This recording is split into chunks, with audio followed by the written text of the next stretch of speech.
cutting driftwood on the foreign shores, spilling out into the ocean floor, and the memories all you've left without a trace. Paralyzed with the thoughts receding, current sweeps you with the silent bleeding through the heart into the darkest place.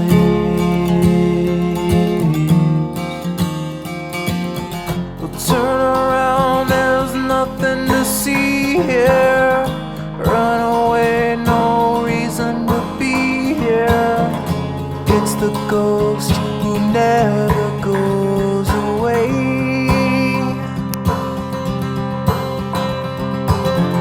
Turn around and leave this behind now. You see the ground as it bleeds in the sky now. You fight the sea, you're always gonna drown.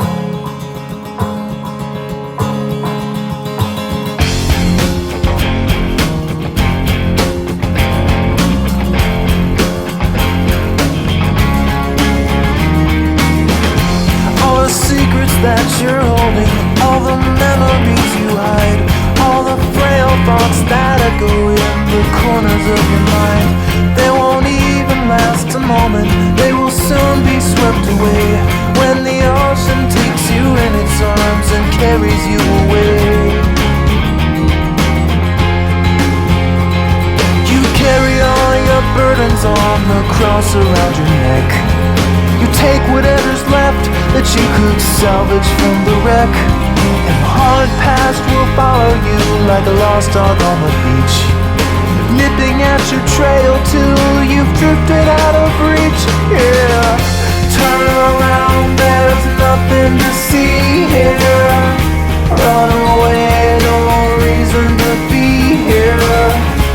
It's the ghost who never goes away.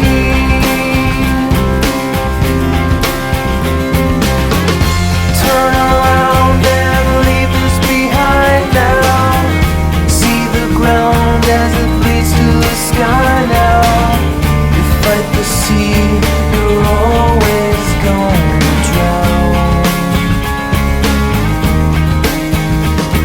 In the broken line horizon, in the castles made of sand, you tried to hold it in your hands, you tried to understand it.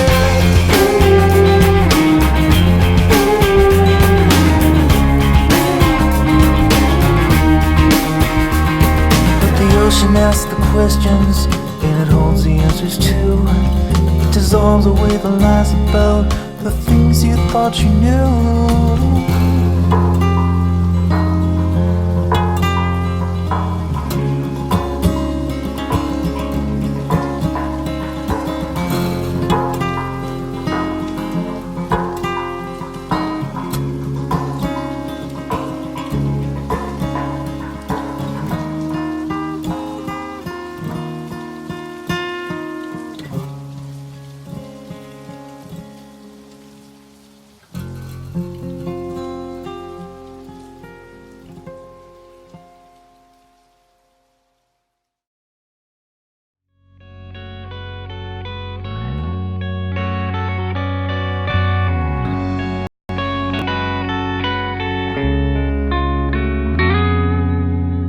No time was wasted in assembling a squad. This pitchfork army on a mission sent from God. No inch was safe from Reverend Paris's brigade. Their crusade, their crusade, their crusade.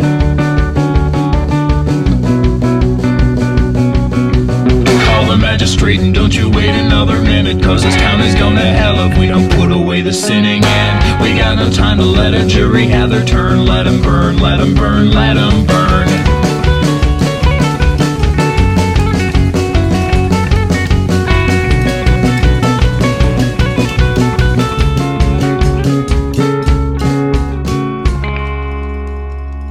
The damned were crammed into a carriage on the square.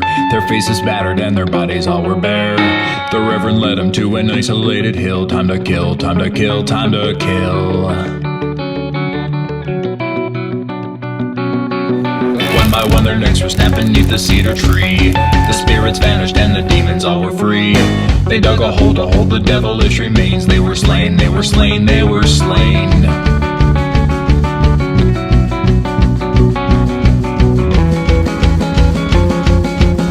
The town was safe from all those wicked dissidents. They could continue with their life of innocence, dispensing justice from a higher power.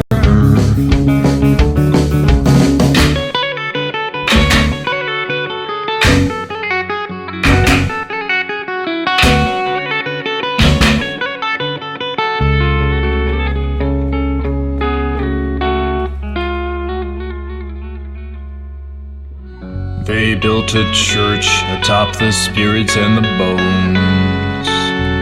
Their moans were heard as they were laying down the stones. But the witches got revenge beneath that steeple bell. They cast a spell, sent the reverend to hell.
Rotting driftwood on the foreign shores, spilling out into the ocean floor.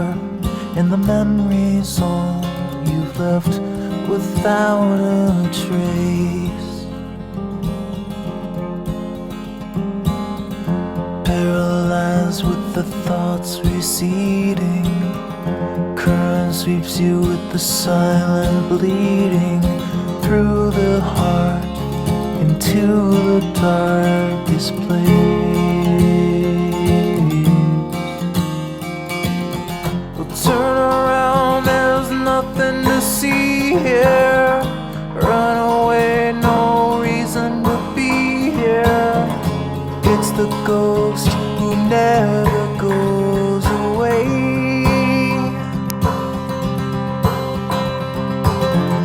Turn around and leave this behind now. You see the ground as it bleeds in the sky now. You fight the sea, you're always gonna drown.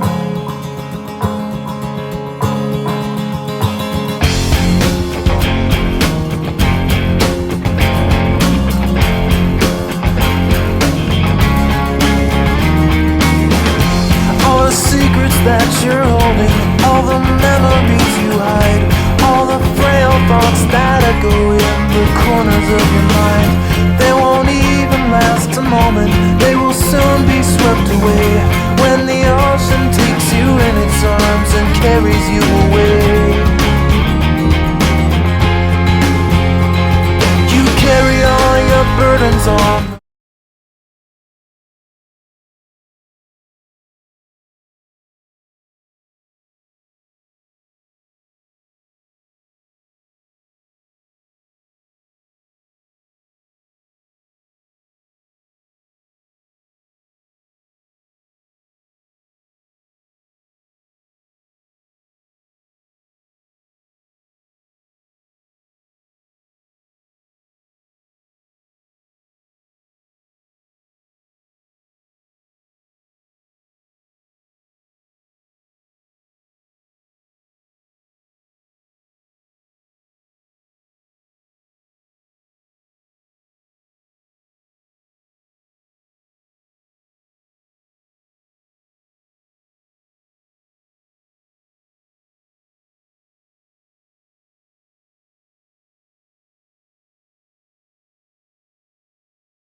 Well, There it goes.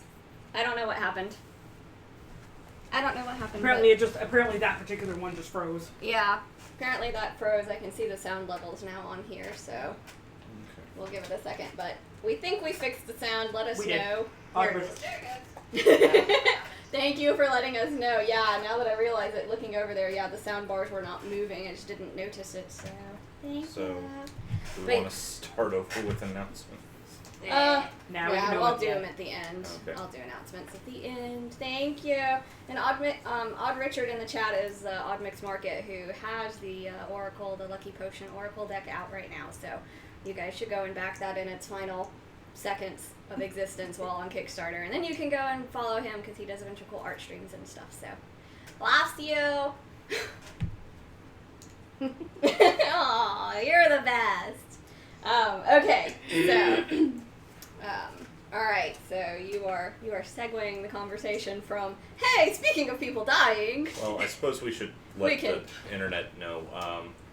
So, after recap, we elected to spend the night on Fox's ship, and we fast forward to the party walking in on Fox in the morning, if you want to reset the scene. Yep, so Fox has summoned a slightly larger than usual number of donuts.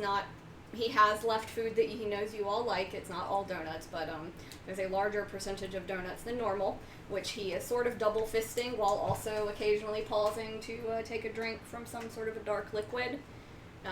He just sort of looks a little haggard and a little frazzled. Little. I'm not there because I walked into rough. town. Okay. Because I wanted to go talk to that other priest. Okay. Oh, I thought this was just happening before. Yeah, sure. Yeah, okay. Because it's like. Well, to get off of the ship, you would have to go through this way anyways. Okay. So you would be walking through this room no matter what. So regardless, you see Fox and the Tower of Donuts. That's all the Yon Tower of Donuts. Yon Tower of Donuts for Yon Cleric. So yeah, Fox just... Thanks for whoever it was that got me up yesterday. Thanks. Not quite sure. A little hazy about a lot of it.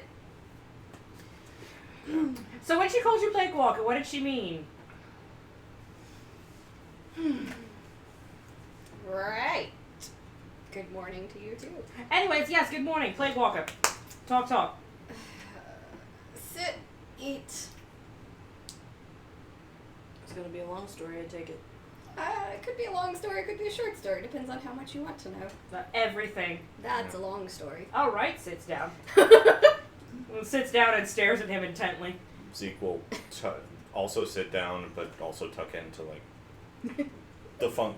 a rough equivalent to an Irish breakfast with 3 donuts as well. Yeah, Badger's actually is leaning against her quarterstaff. Just kind of just watching, not necessarily eating anything in the moment. Yeah. Okay. Where to begin? Yeah, good idea. Well, I suppose. Is there a beginning to the story? Maybe start there. Well, I was born, you see. Not that. Okay, fast forward a little bit. Yeah, you were born, shit got fucked up, we're all right I up was here. born under a full moon and dedicated to Tueriesal upon my birth. Okay. I have been hers since then, so to speak. I enjoy my work. I believe in my goddess, and it's not something I don't know, force is a strange word. It's what I was born for, I suppose. I knew the war was coming probably before almost anyone else. Hazel told me that Helidora's people and Gera's people, her fathers, were disapproving of their relationship, that Helidora was getting rash. War is always worrying. I'm not a fighter, I'm a healer. And I prefer setting broken bones and, farm injuries, not war. I attempted to convince people to leave, to get out of the area, and I was branded as mad. Played into it. It made travel much easier, at least. I asked Azel if there was any way to keep people safe. She told me she could do something, that she could keep people safe until the fighting ended and sense returned to the world. It would be like a curse, so to speak. I volunteered to spread it. So the plague is actually what brought everyone to this world. Those that died of the plague are kept alive here, suspended until the war ends. Those who died by the sword, unless they made a deal like yours, those I can't guarantee.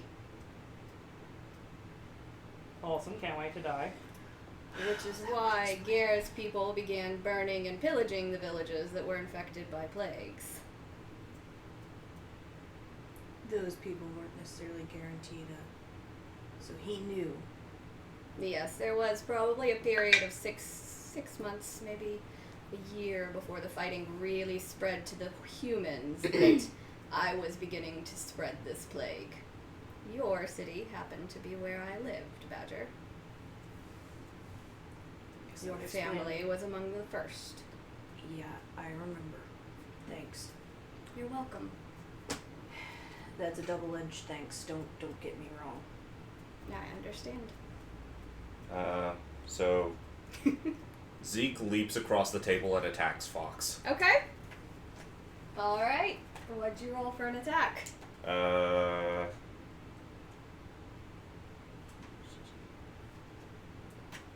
26. Okay, that definitely hits.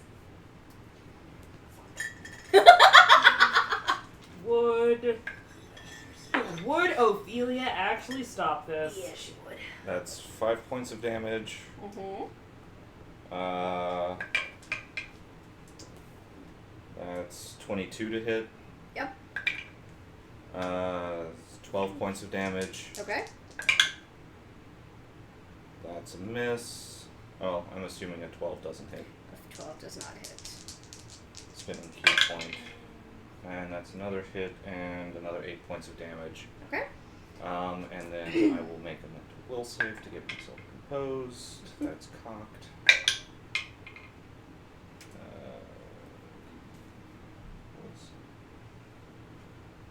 I'll say 10 is enough.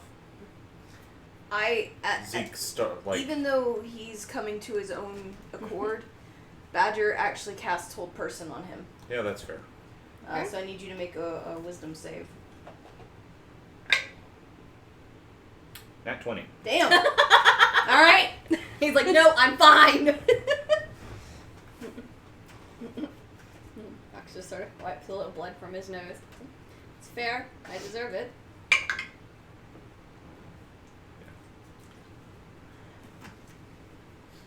At that point, though, Badger will take her quarterstaff and kind of like put it to Zeke's chest and be like, "Let him finish the story." Zeke goes back and sits down, doesn't say anything. When he moves away, she puts her quarterstaff back down. Well. Ophelia, meanwhile, sipping her tea. I know, sipping her tea, Very watching exciting, fascinatedly. It's just like, I'm so glad I didn't go to town. Holy shit. I'm glad I didn't leave immediately. Wow, this is very exciting. Getting spicy. Well, I don't really know what else there is to tell. Well, I suppose that explains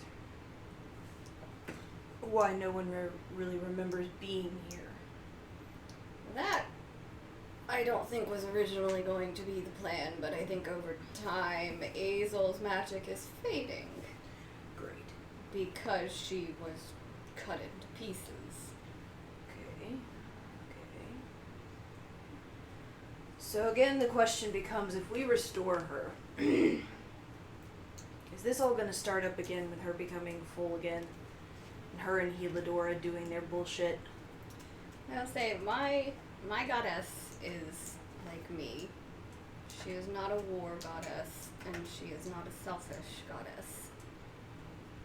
She wishes to return to how things were, to being the moon in the sky, and not contacting Heladora, not continuing their affair, shall we say? I can't tell you what the other gods will do. Nor what Helidora's reaction will be. No, I'm not at all sure, and I won't have to deal with it, so it doesn't really matter to me. If you're returning to the same world that we're returning to, I think you will end up having to deal with it. No, I'm the bridge. I connect the two. Once they're connected, there's no need for me anymore. Are you saying you're just gonna be gone? I am. Yes, Long drawn out sip. I guess that would explain why you're one of the final pieces. Indeed. If you've known this from the beginning, why the fuck did you play like an idiot when you picked up one of the first pieces we found? Because you're working for Heladora. I trust my goddess. I don't trust the one who sent you. Fair enough, I guess. I was game to help restore this world. I want it restored. I want my sister, I want my family to go home. To live the life that they were meant to live. Not this perpetual nonsense. Not this garbage life. I mean, fair. It is pretty garbage. And the power sustaining this world is dying. Especially with the wool god sending someone in, which I suppose was bound to happen. I assume that someone is Annalise. I believe so. I've never actually met her.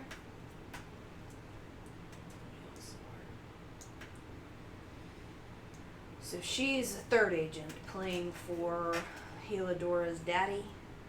Essentially, but they don't get along, Heladora and her father. They're the main proponents of this fight. Azel was just a convenient scapegoat, will we say? So is Helidora's ultimate thing is she's just trying, she has daddy issues and she's trying to just kill him or whatever? I mean, that's very possible, yeah. I mean, it's gods. They fuck around with each other all the time. And then we get caught in crosshairs. Yes, and this, however garbage it may be, was Azel's best attempt at shielding people from that. It's not perfect, and it's hurt a lot of people, and I can't guarantee that it has helped for sure. But it was an imperfect answer to an imperfect question. Which may be the perfect answer.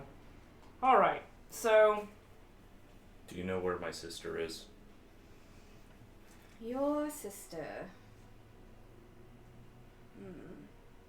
If you give me maybe 10, 20 minutes, I can look and see.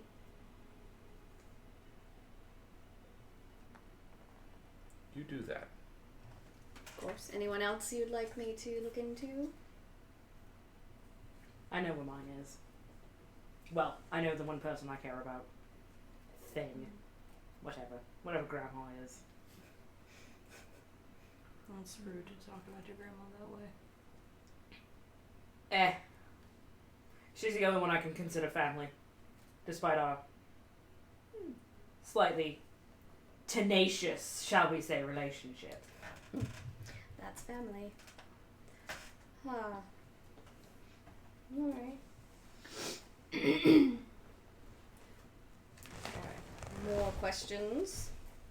I will do my best to answer them. I believe you all are trustworthy.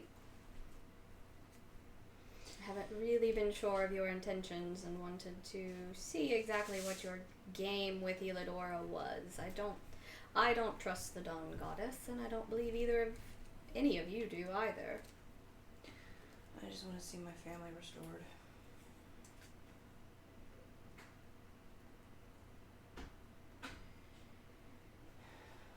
I was never religious.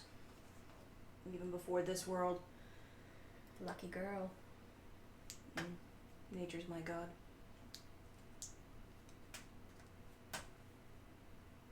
Well, that one still fucks people over fairly regularly too, so I guess they're all the same, really. At least there's a rhyme and not necessarily a reason, but it doesn't pick and choose.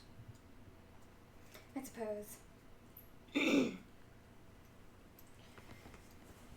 Yes, I believe when the pieces are restored, Azel will return to her full power and be able to bring back all of those lost by this plague. They will be restored to this world. Now, where and what is happening in that world, I don't have full answers to. I only can see small pieces, a person. I can see what is happening to a person or a building. I can see the little pieces if I focus. So there's no guarantee that this war's even over yet. No, I can't guarantee that, but Azel's time is running out. Even a god can only withstand being cut into 7 pieces for so long. Especially when you have people like Anna, whatever, bringing in all that black, gross corruption stuff. There's another piece of the puzzle we'll have to figure out eventually. Yeah, I'm not sure what that is. If that's just the influence of her god, if her god has come up with some secondary way to try and counteract this protective thing. I don't know. The other gods don't talk to me. Thank God. I can deal with one. I can't deal with more than that.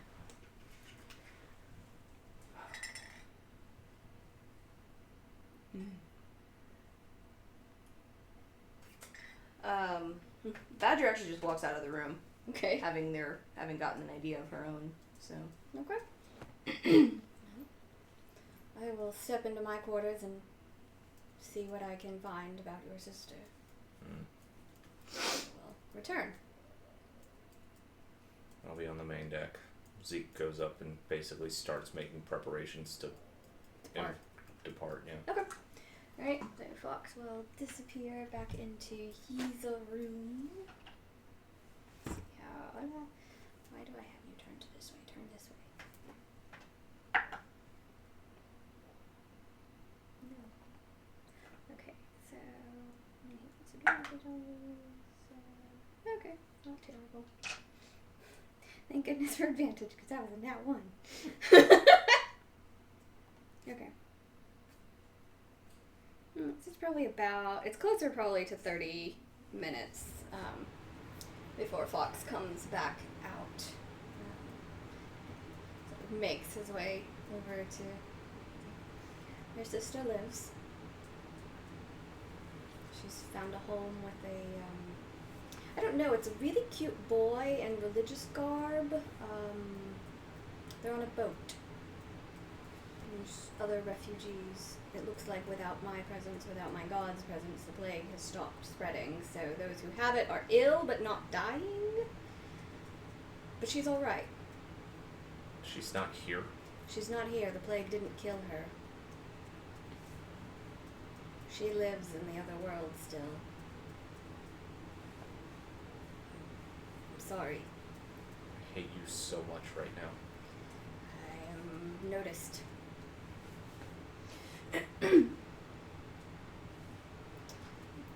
Doubt there's anything I can do to help that, but I did what I did to save my sister.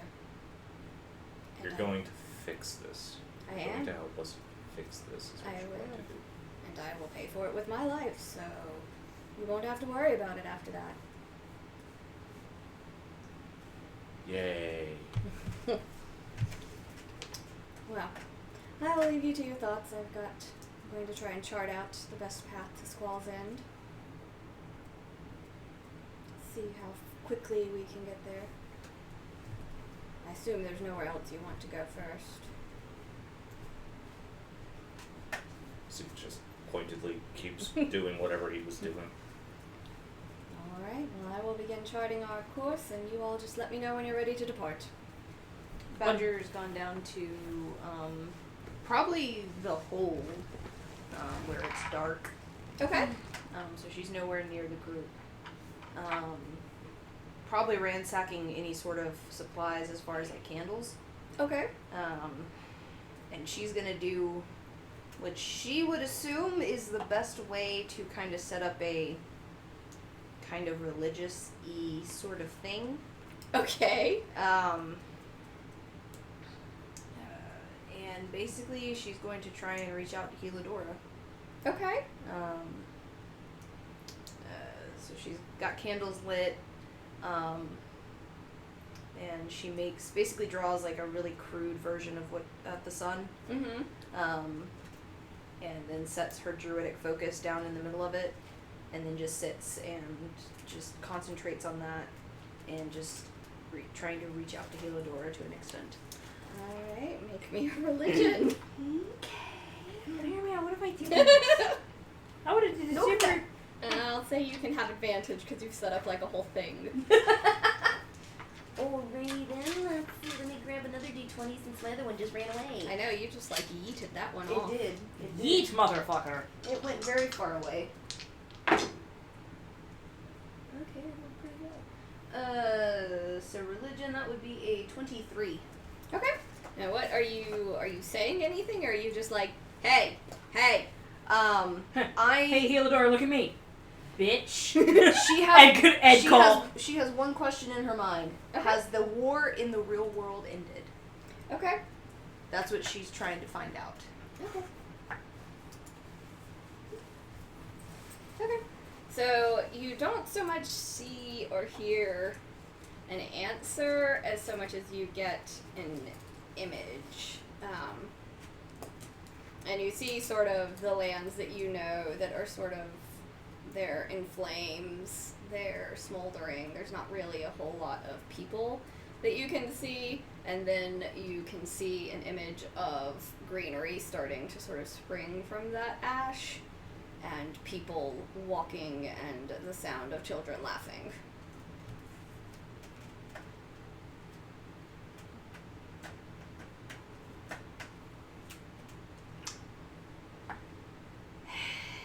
Yes or no would have been nice. Well, since we got the whole story from Fox, Ophelia has no reason to go back into town then. You are welcome to if you would like to. One thing you missed while you were out of the room is Fox. The result of Fox's little scrying thing to find Zeke's sister reveals she's sick, alive, in the real world. So, Okay. yeah, Zeke is even more pissed off because now he doesn't even. Why am I here? Yeah. Alright.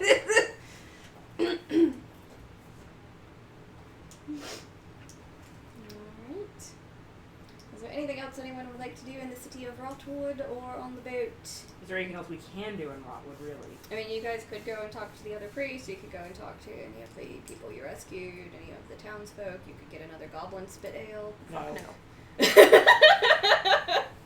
A resounding no. I know, that was an echo, is no. Yeah, the goblin spit ale, the orcish seaside lager, which was not too bad.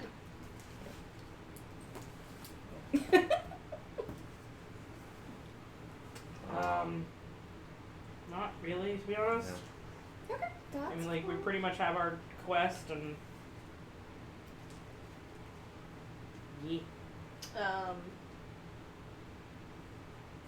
Probably about an hour, maybe two, after the whole incident is finished up, Badger will come back to top deck. Just rip it off the top. Sorry. And she'll approach her party members. Okay. I don't know how successful it was, but this whole religion bullshit. I tried reaching out to Helodora. Okay. Why? We don't know if the war is done on the other side. In our world, our real world. If we finish, if we complete this quest and reunite, fix what's her tits, we have no guarantee that the people who are brought back from this world won't just immediately die again because of a war. So, Azel, that's her name. I thought maybe since Helodora's alive or whatever in the real world, she might be able to give us an answer. It wasn't really so much as an answer, it was just a vision. So take it at what you will. The question I pose is the war done? Is the war ended? I get a vision. Fields, places that I had known when I was young. Everything's burning. Well, not burning, it's the ash, the remains of the fire. But from that,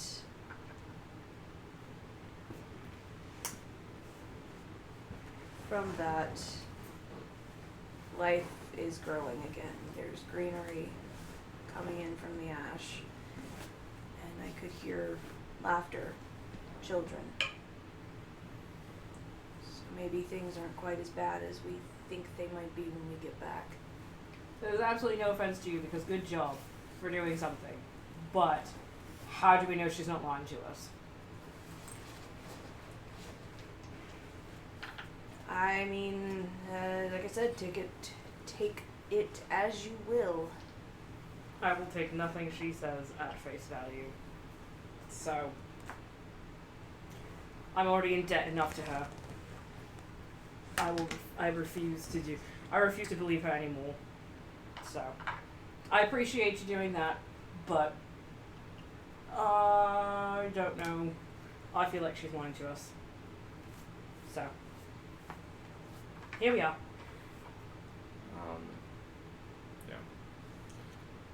So, assuming that we depart and once we're on the sea again, Zeke will eventually come to Fox and hand him one of the marbles. Mm-hmm. And basically, I haven't got the chops to roleplay this right That's now, fine. but essentially hands him one of the marbles, and it's just like, you want to make something up to me, find a way to attune this to my sister so I can find her when this is over. Alright. I'll try.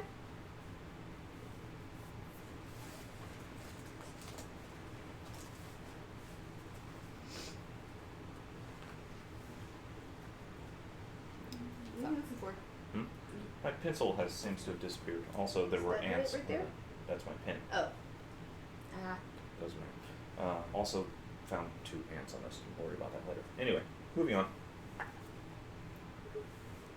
Alright, yeah, so Fox will sort of just go, alright, I'll give it a try. Pocket the marble. I'm not. Zeke's not expecting it right now because he Yeah. knows the wibbly wobbly. Yes, Magic takes time. bullshit, yes. Yeah. Alright. Fucking voodoo shit.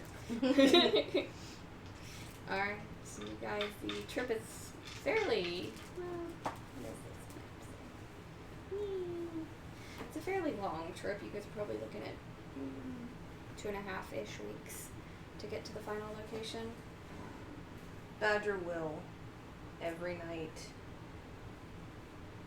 basically do the same thing, trying to get more clarity on the vision that she saw. Okay.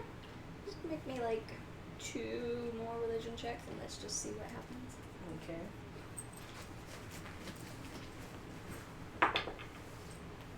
First religion check is a 21. Okay. Third religion check is a 23. Yes. Okay.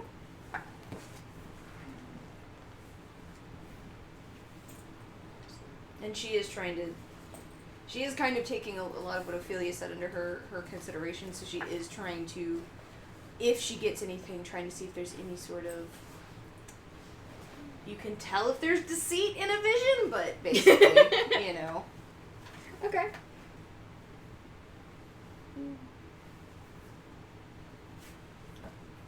That's her quest and goal over the next 2 weeks. It's an insight check of vision. Yep. Yep. Basically. I love it. I love it so much. Okay.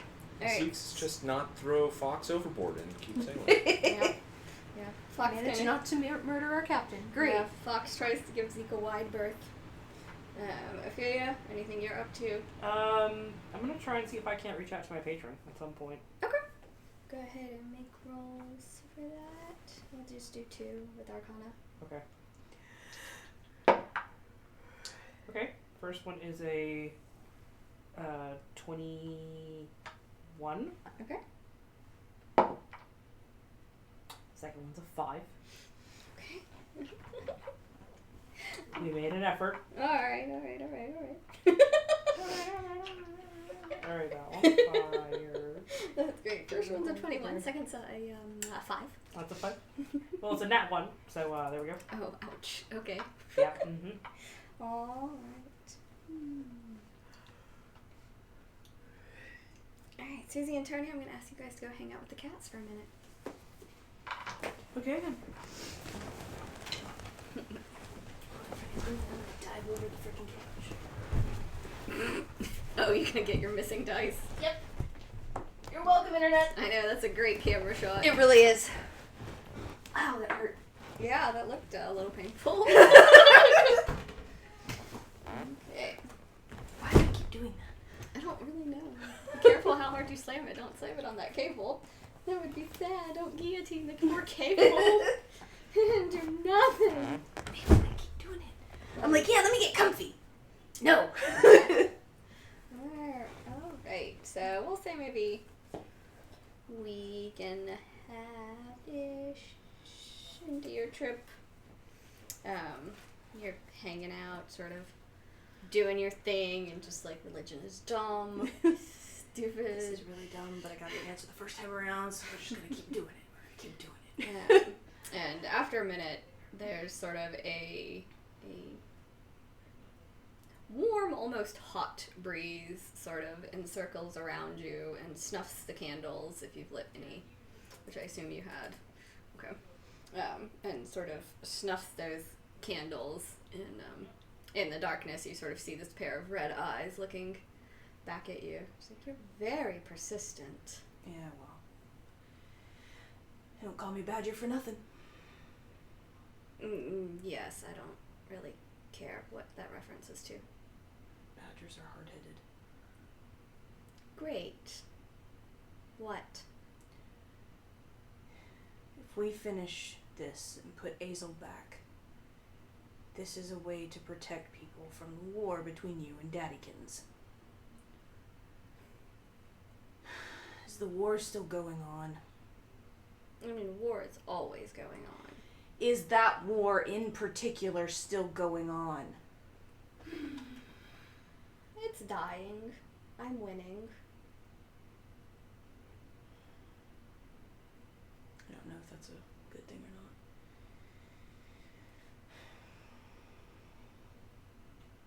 When this is done, and Azel's back, are we gonna have a repeat?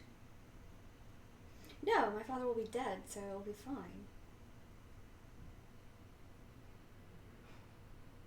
What's he the god of again? War. So you're killing war. Mm. It's either a bad thing or a good thing.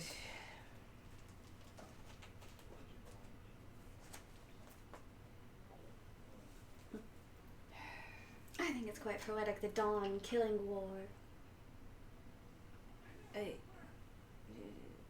Sure. How close are you to getting Azel back? Close-ish. Your father's most likely sent an agent here. Yes, and that's why he's dying. He's spread his powers too thin by piercing that veil. So if we kill her, does that revive him? No, I think if you kill her, that power that he gave her will die with her. You don't really get take-backsies on powers you've given to mortals. You'd think it would just kind of go back. Yeah, no, it's not like it's like a one-off. It's like a one-off thing. Like Azel's little pet that I assume you've met by now. Yeah, I have.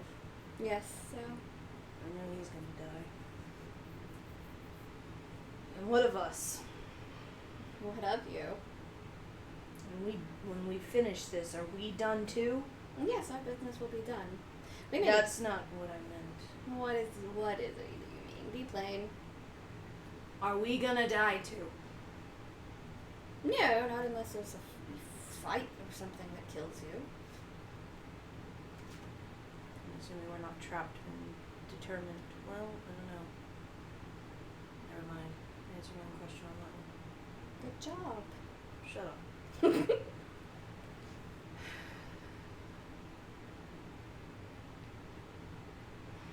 I just don't know if I believe you or not. That's not my problem. Can I roll an insight check on her to Mhm. see if I feel like she's telling me at least a partial truth? Yeah. I'm a wise motherfucker! I'm inside checking Oh, gold. shit! I'm That's a, an 8. I'm a wise motherfucker. She yells, rolling garbage. Yep. Never let the dice know you're confident because they will just. I'm not technically trained in insight, but I have a decent whiz score. Yeah, as far as you can tell, she's annoying. And annoyed? she's amused by you. Like she just sort of is amused. You get probably by like mortals in general. So she's like not really taking your conversation seriously. But she doesn't appear to be like maliciously lying. She's just sort of like, this is hilarious. This is the greatest vacation chat I've had in eons. You're hilarious. Oh, so cute, thinking so hard. Oh. Alright. Condescending.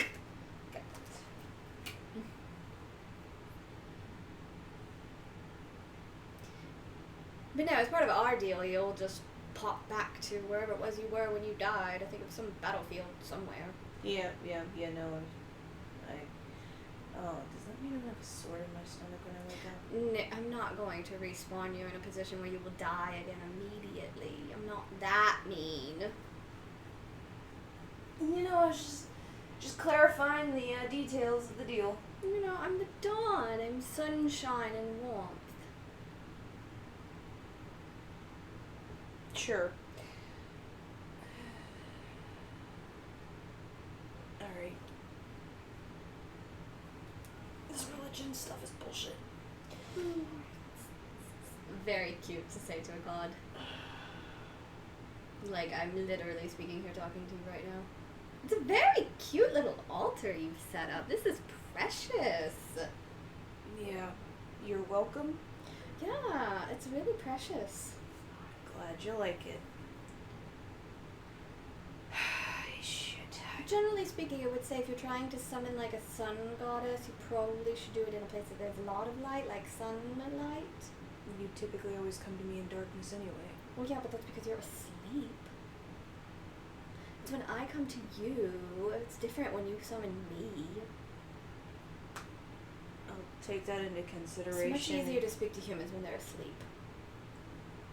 I'll keep that in mind if I try this another time. Let's wait through the sun. Anyway. I know, it's very cute. Okay, so I have a general answer. So things are on the dying end of that war, which means that hopefully things can go back.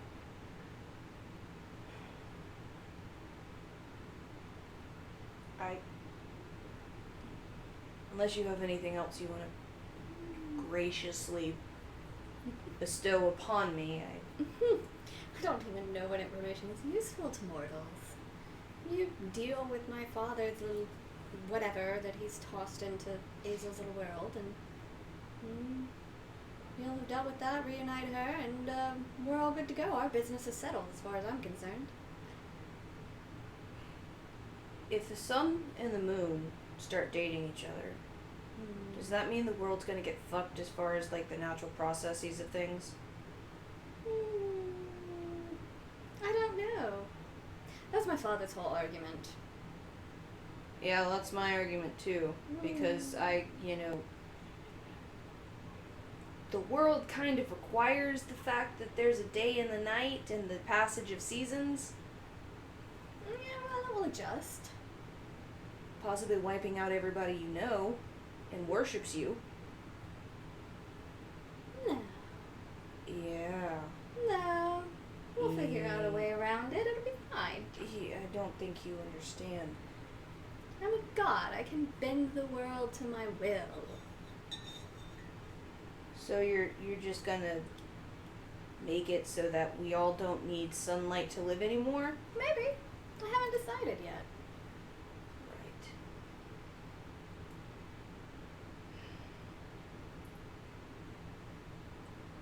And what if Hazel doesn't want that?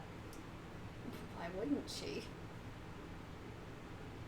When was the last time you actually talked to her?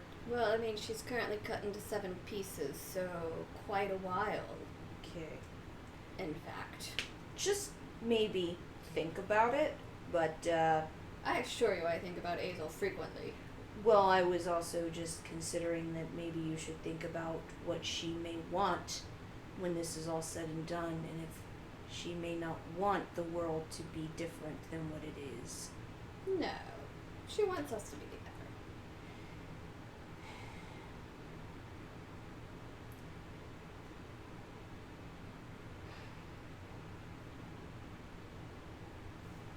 Sure.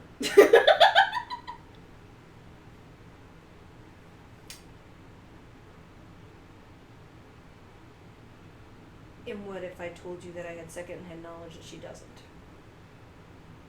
Then I would call you a liar and smite you down. Cool. Cool.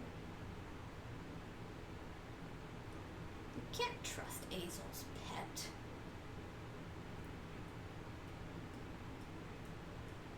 I don't know, I feel like I can trust him more than I can trust you. I'm the one who brought you to life and is letting you get the chance to restore your world and your family and yada yada yada. Yeah. Why wouldn't you trust that? Because You're alive, aren't you? I'm something. I've kept up that end of the bargain.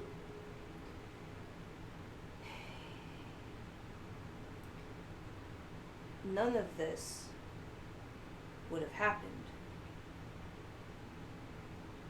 if you two hadn't been selfish assholes and tried to rewrite the existence of our world. We didn't try to rewrite anything. We just tried to be together. And I appreciate that. But maybe there's a different way in which you can be together without fucking the entire world up. Perhaps. Consider it. Consider it considered. I was hoping for a longer debate on that one within yourself, but you know, you're God. Just as a mortal who is at your whim, hear my pleas. You're very bad at this. Please stop. Don't fuck my world over. Look, I didn't cause that. My father caused all of that. Maybe he was just looking for a reason to start a war, and I can understand that because, hey, it's in his domain and whatnot, but it's all complicated. Alright, well, I feel like we're chasing ourselves in circles at this point. Perhaps. So thanks for stopping by. Appreciate you. I doubt that.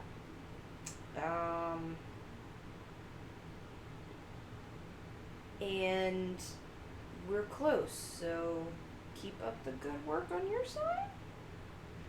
I never stopped, but yes, you keep up your good work. I'm glad you guys have finally gotten your feet under you. Well, it's kind of hard to do something when we don't remember what we're here to do. That was not my fault, okay? Azel's domain is strange. It's broken magic. It doesn't work right because she is dying. Anyway, thanks for stopping by. Alright. Ta-ta! Toodles. She sort of, the candles relight, and you are left alone in the underbelly of the ship. Badger just flops back on her back and just goes, "Son of a bitch!" Alright, I guess if you want to just bring Susie out, and if you want to go hang out with the cats for a moment. Sure. Oh, snap, crackle, pop!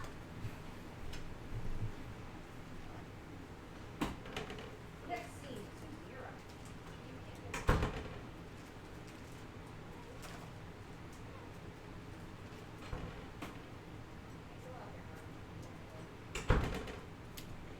Oh Lord. Hi. This is because I asked to roll things. No, well, yes, but also... Well, yes, but no, but yes, well, but no. it was really funny because you and Carolyn both did your little things, and then I was like, well, let me roll on what the odds are that they respond. I got nat 20s for both of them responding. So Okay, here then. we are. Alright. Yeah, I was just like,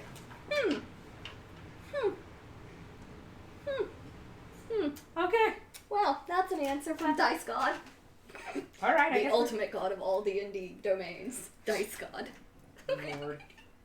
Alright, so at night you are, maybe like 5 or 6 days into your trip. Yeah. You are reaching out to Grandma. Are you reaching out with, like, anything, like, specific, or are you just like, yo, bitch, what up? Partially it's yo bitch, what up? And the other part of it is, confirming if things are actually as bad as we think they are outside of this. Okay. Like, is the war actually still going on? Is the war actually still going on? If we complete this, are we just basically fucking ourselves over? Yeah. Okay. Alright, so you sort of are reaching out to Grandma. Grandma doesn't really seem to be getting back to you. She's leaving you on red. Bitch, I will call you as many times as I need to, / as many times as I can stand. Redial.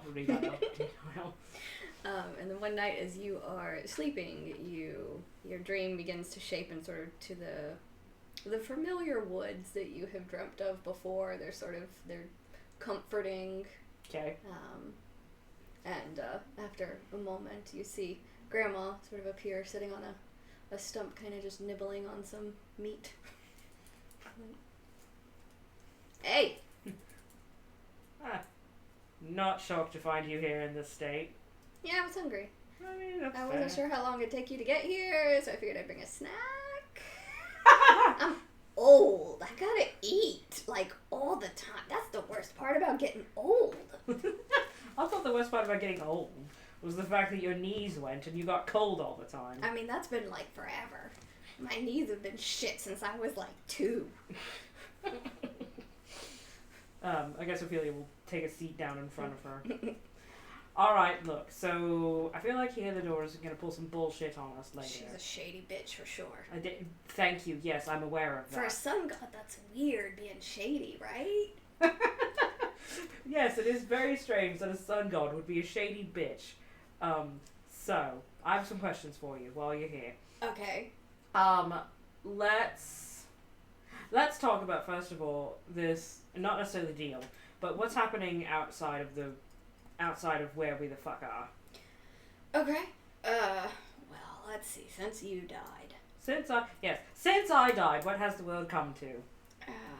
It's probably been maybe 6 months since you'd actually died here. I don't know how time works on your end. Fuck all if I know. Yeah.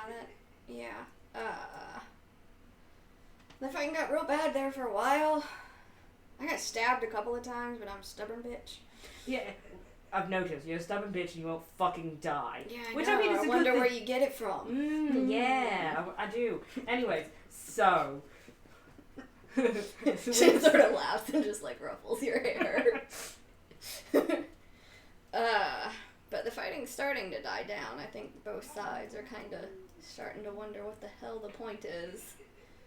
It's not over, but it's dying. So... I don't know what your mystical, magical, whatever the fuck it is you do is. And I don't know if you have some sort of like inside connection / can get the hot goss on people. Maybe. But what the conversation that we had with Azel's personal assistant, basically, Okay. is that if Azel comes back, Azel wants nothing to do with Heliodora. Now that, I hadn't heard anything about that. Azel's dead as far as everyone on this side is concerned. Even you know, every once in a while I get taken prisoner because I'm so charming, and nobody really wants to actually kill an old lady. I mean, that is the best part about being an old lady, is no one wants to kill you. Yeah, they're like, oh man, look at her, she's so frail and sad, and then I just like turn into a wolf and yeet on out, and it's fine. And you ripped his throats out. And, That was the best part. Yeah, I know, that's good. That's good. But, yeah, neither side has said everything I've heard on both sides is that Azel's dead. I don't think anyone thinks that she's coming back, that she's alive in any way, shape, or form. That's all in wherever you are. So if Azel comes back, quote unquote, I wonder what will happen then. I don't know. The thing I've heard is that Gyere, war god, Healador Daddy, he's, his powers are waning. All the powers waning, not just his. I don't know. It sounds mostly like his, but I get the sense that Heladora's are too. I mean, yeah, if you kill a bunch of people in the name of religion, a bunch of people are probably going to start leaving you. And I wonder if that's how you get your powers, religion. Do you think we could start a religion? Actually, no, wait, I don't want to start a religion. I'd be a badass god. You would be a very badass god, however... I'd just be like, stop being a dumbass! That would be like the one tenet. That's all you gotta do. The Will Wheaton tenet of don't be a dick. It's pretty... Now, Grandma says don't be a dumbass. You can be rude and be a dick, but don't be dumb about it. That's Grandma's rule. Alright, anyways, let's not do... New plan, let's not do that, because too many people are dumbasses, and we have to kill half the world anyways. That's true. So let's avoid that, chat. But let's see if... So Azel's powers... Azel, as far as they're concerned, is dead. Helador's powers are waning, whether she wants to admit it or not. Gyere's powers are waning, probably. His are waning for sure. That one we've seen. His troops are not quite as strong. They're not quite as blessed. Hashtag blessed. Hashtag blessed, bitch. They're not quite as strong as they were. I heard rumor that he gave a bunch of his power to try and actually, like, fuck up where you are. I don't know if it's actually true or not. Nobody here really believes that that place exists. Oh no, that totally fucking worked, because, yeah, no, he definitely sent somebody in there. Her name's Annalise, and she's a dick. Well, I hate her already. Yeah. So... I wonder if now he's suddenly made it like a warlock patron, where like she's a warlock and I'm a warlock, and we're just gonna have a warlock off, and it's gonna be interesting. Because we've only got 2 spell slots, but I wonder if I can stab her first. Yeah, you probably, I don't know, you might be better. I don't know her at all, but you're pretty good at stabbing, so that's a pretty good skill to have, because you can be like, pew, pew, oh no, I'm Shank. Oh no, I'm defenseless and out of spell slots. Anyways, here's your kidneys on a stick. Yeah, or there's just like Eldritch Blast forever. Finger gun it out. Just finger gun it out. Feeling sad, finger gun it out. There's a t-shirt we need. Finger gun it out. Feeling sad and finger gun it out. Just an Eldritch Blast. Anyways, so... I guess my question then becomes... More talking out loud here. But if Azel's supposed to be dead, and we bring all these pieces together, and suddenly Azel's back, and the moon's together, what the fuck happens then? Or I guess at that point, it suddenly becomes not my problem. I mean, since you live here, it's probably still going to be a problem, because you're like one of the people who lives on this plane of existence. Once you're done living on that plane of existence, I assume you're coming back to this one? Because if we bring Azel, regardless of which, we have to bring Azel back, because we have to restore the moon, because this is stupid. But Helador is a shady bitch, and she's not really... How are you feeling? Yeah, not great. Not great. Because from what we've heard from Azel's personal assistant is that if we bring Azel back, I guess that means then whatever plague they had either gets cured or just stops spreading. Okay. That's what I've heard. That's the assumption anyways. Alright, well the plague seems to have, like, it's not really doing anything anymore. Like, no one's dying actively of it. I don't know that I'd say it's cured, because, like, I still feel like shit, but it's not getting I mean, worse. when did you not feel like shit? That's a fair question, but like the young people, like that drunk friend of yours. Yeah, that one, the one who punches things. Yeah, yeah. His sister, she's not old, but she still kind of feels like shit. We still hang around together. Where are you guys, anyways? Are you keeping her safe? Yeah, well, I'm like physically, I'm on a boat. Mentally, you're in a forest though, and you brought a snack, which is fine. Yeah. Okay, so I mean, it's your dream. I can shape it how I want, sort of. But then you can be like, no, you're on a boat, bitch. Get with it. I'm not that mean. I know. That's what I appreciate, because now I can have my snack. Well then, if this is my dream, Dream snack. basically, Ophelia now wants to give herself a dream snack. You have a dream snack. It's a bun. I'm excited. This was a great idea. We should do this more often. We should do dream tea time all the time. God, I feel like I'm having a much better go at it right now.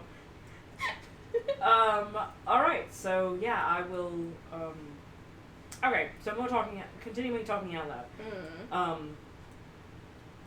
Azel's personal assistant basically said that he was the plague walker, the one who spread the plague. Oh, So, son of a bitch. yeah.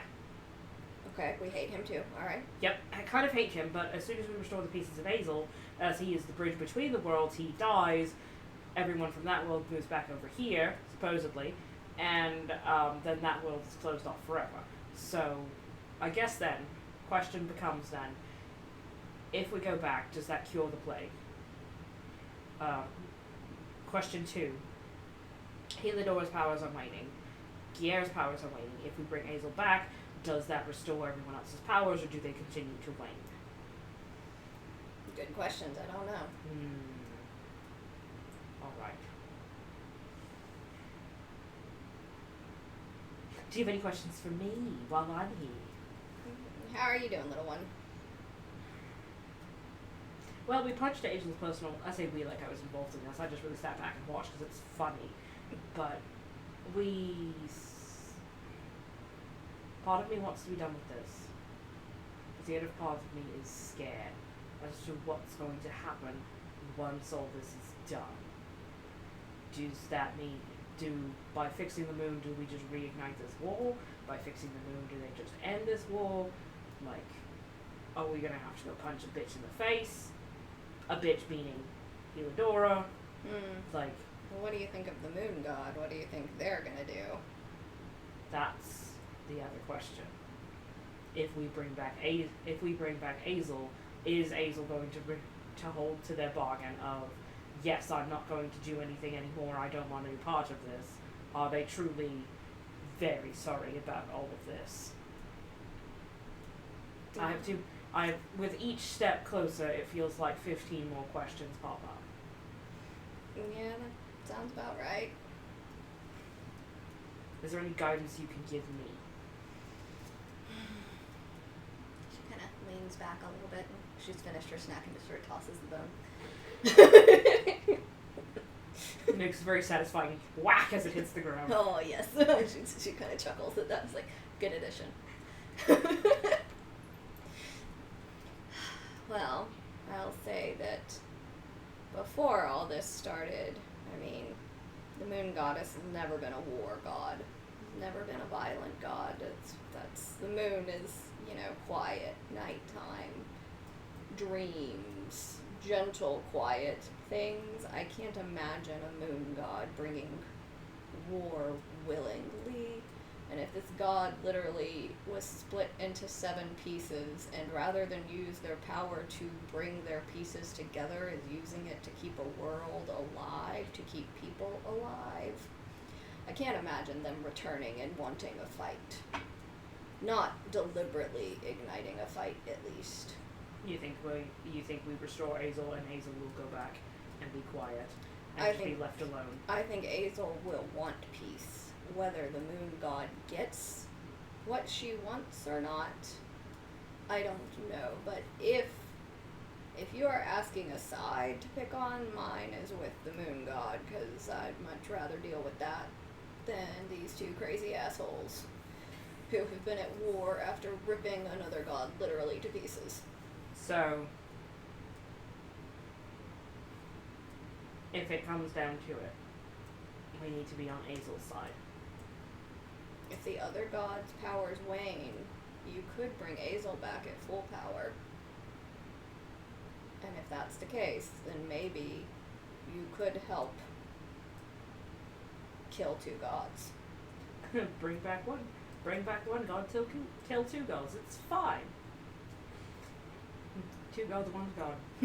It doesn't work out though. Damn it. 1 moon, 2 gods. There we go. There maybe. we go. 1 moon, 2 gods. All right. So, but we have a pact with Eudora. Do you think she's going to honor it? What was the bargain you made with her to restore Azel?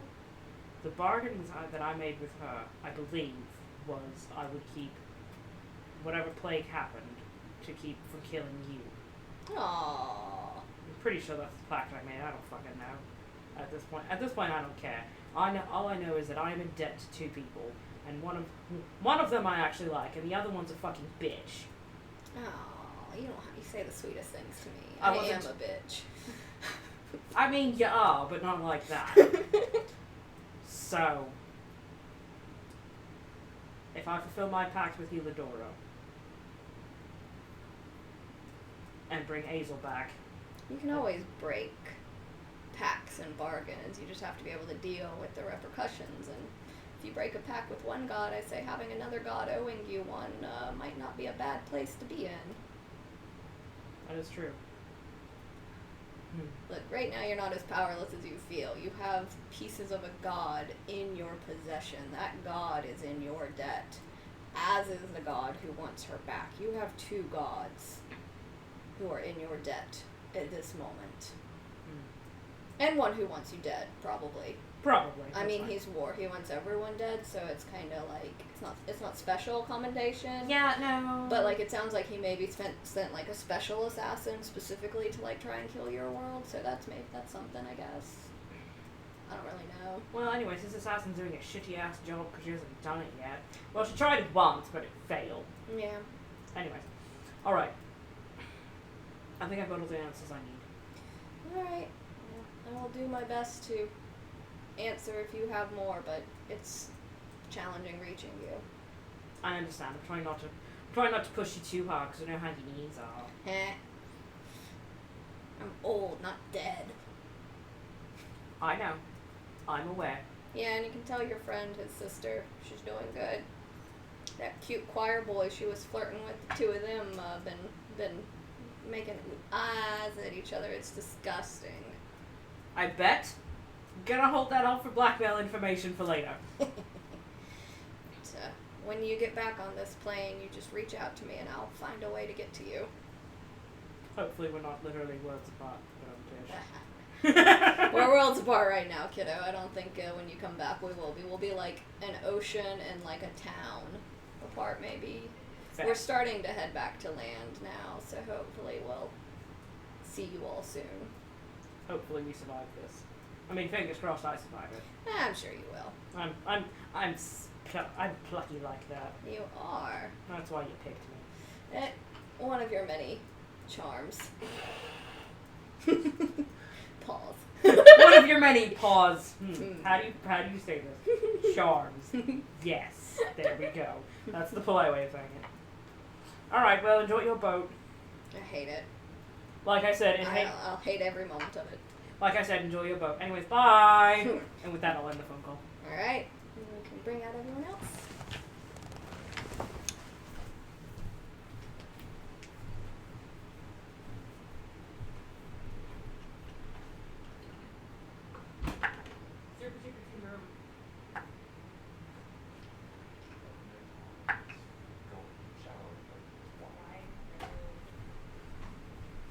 So it's hard to take anything down to the Yep. lead. Well, the problem is that they have multiple. Huh? They have multiple. They have networks. They need some Oh, backups on the that's- backups. Unfortunately, devious.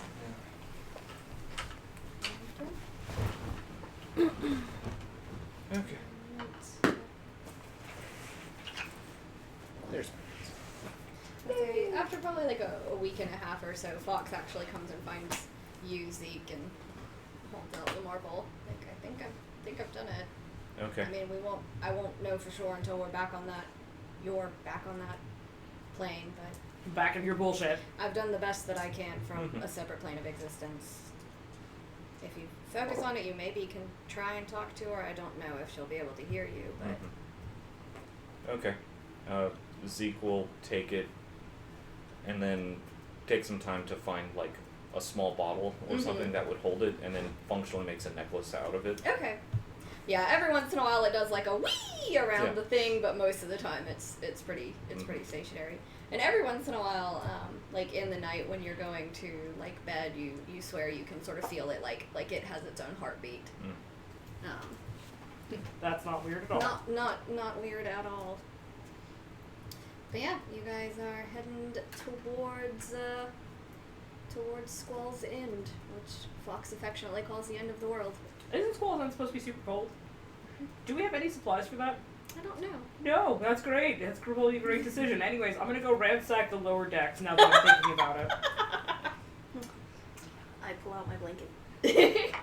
Fox does have some supplies because Fox travels around Tueriesal pretty much all the time. Squall's End is the furthest that he's ever got, so he doesn't have a ton of stuff, but he has enough that you guys aren't gonna like freeze to death. Okay, Zeke, here, this is for you. Hands you a jacket and some fingerless gloves. They look Badger, really cool. here, have a blanket, whatever. But anyways, if you want another one, blop. Thanks. They're just gonna drop a jacket on you. I feel like Zeke would want like the flip off. Yeah, Like- the little mittens that flip open. Yeah, I'd be like, all right, you done it now. Flip open the mitten. All right, bitch. I guess we're doing it the hard way. That's when you know you're in trouble when the when the monk opens his mittens. Ooh, 3 times fast. smooshing words together. The monkin. Aggressively flips open mittens.tumblr.com. I love it. So intimidating. God. All right, and then Fox also ensures that Muriel, who is on the boat with you all still, is also dressed warmly and like puts a little hat on her. make sure she has a hat, Gloves. Makes sure her legs are like Wrapped up quadruple tight. wrapped Yeah. up so that she doesn't accidentally get Yeah, the frostbite. animals tend to kind of just hang out and like they occasionally get into little fights over her lap. Most of the time, Ton wins right now, but you gather that probably will be changing soon. How big is Wolf Puppy now? It's only been a few weeks, so they're still fairly small. They're maybe the size of like Harley Cat. So probably somewhere about maybe between 8 and 10 pounds. So they're bigger than Tone at this point, but they still they grew up kind of getting used to Tone being like the more assertive animal. Okay. And so they're kind of just like, oh no, it's scary! Despite being bigger at this point. This is gonna be great. Forever, the puppy will answer, or the wolf will answer to a teacup Yeah. pig. The wolf is going to be terrified of pigs for the rest of its life. Oh, poor baby. I'm more concerned about the fact that you're teaching the wolf that it can be a lap dog. Here comes a wolf. I'm dead. Poor Muriel. Well, when he gets a little bit bigger, we'll work on that. But right now, he's a relatively good size, and he could still be a lap puppy. It's fine. I'm just more imagining All like dogs are lap dogs if they try hard enough and believe in themselves. I'm more concerned about like in like 5 years, like it meets a new person and then they have a heart attack when it's like no laugh. Meanwhile, the person just sees a wolf charging them. And then just crawls up on them and just settles on their body, and they're like, I can't move, I'll die. I just think of that video with the girl who like runs and leaps into the reclining chair and then goes, and suddenly you just see a golden lab just fly into the screen, knock her and the chair over clean. And I'm like, yeah, essentially. Basically. I was just like, yes! This is the greatest day of my life! It's a chair with a person! Meanwhile, person is having heart attack because it's a fucking wolf. Uh-huh. But yes, the animal is very much like snuggling with Muriel. Most of the time that's where you can find them. They come and hang out with you guys every once in a while, but Fuck that, Muriel's better. Muriel is kind of the, she's pretty much always in the same sorts of areas, and she has a lap always available, so they 1000% love her and keep her very nice and toasty warm. Good. I'm glad at least one of us is happy, I will say to the dog. Muriel's like, I know! He's a guy! And the dog is just like, Pat my tummy harder, it's fine. Yes! Best day of my life since yesterday! Jesus. Alright. Alright, so I'll leave it if you guys would like to discuss any plans, come up with anything, have any discussions about anything with anyone on the ship. So anyways, your sister's fine. Huh? Exactly. That's all you have to know is your sister's fine. They're on the ship where we last left them. Goody. Ophelia's also just gonna stare at you and just smile, knowingly to herself. So, I guess full disclosure, I had a conversation with Helidora. How'd that go? I heard she's a shady bitch from a very reliable source. I mean, yeah. So, Can't confirm. I will also be, this isn't just to them, it's also with Fox. Okay. So, Fox. Has a little marshmallow cream on his upper lip. Yeah. You said that Azel wants to go back to things the way they were, right? Yeah.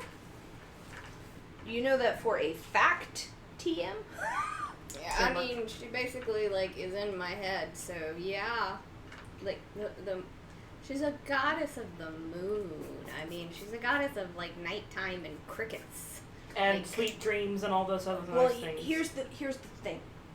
Helidora is set on that they will be together when all of this ends. Well, Helidora's wrong and she can go suck it. Yeah, well, I don't think that she is aware that that may be an option. Well, Helidora's power's waning, so it's fine.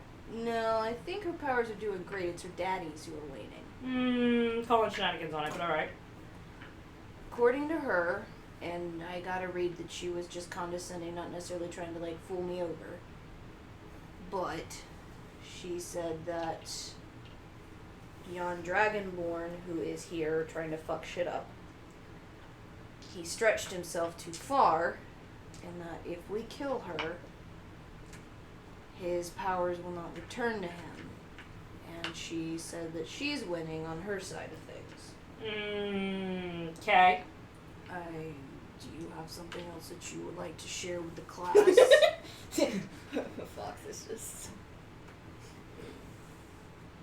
So, anyways, hot goss from my end of things is that everything seems to be sort of dying down on both Helidora and Guiller's side. Guiller is definitely losing his power, but the rumor going around the mill / being seen in the world is that Helidora is also starting to lose her power.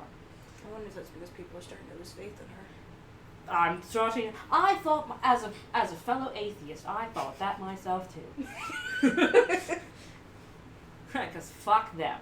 Anyways, so that's my thought was. So, anyways, my patron and I had a lovely conversation. That's how I found out your sister's doing fine, by the way. The plague isn't necessarily continuing to spread, because she said it's been about 6 months since we, quote, died, unquote. So the plague isn't spreading, but it's also not getting better. Fox, I have a question for you. Sidetrack.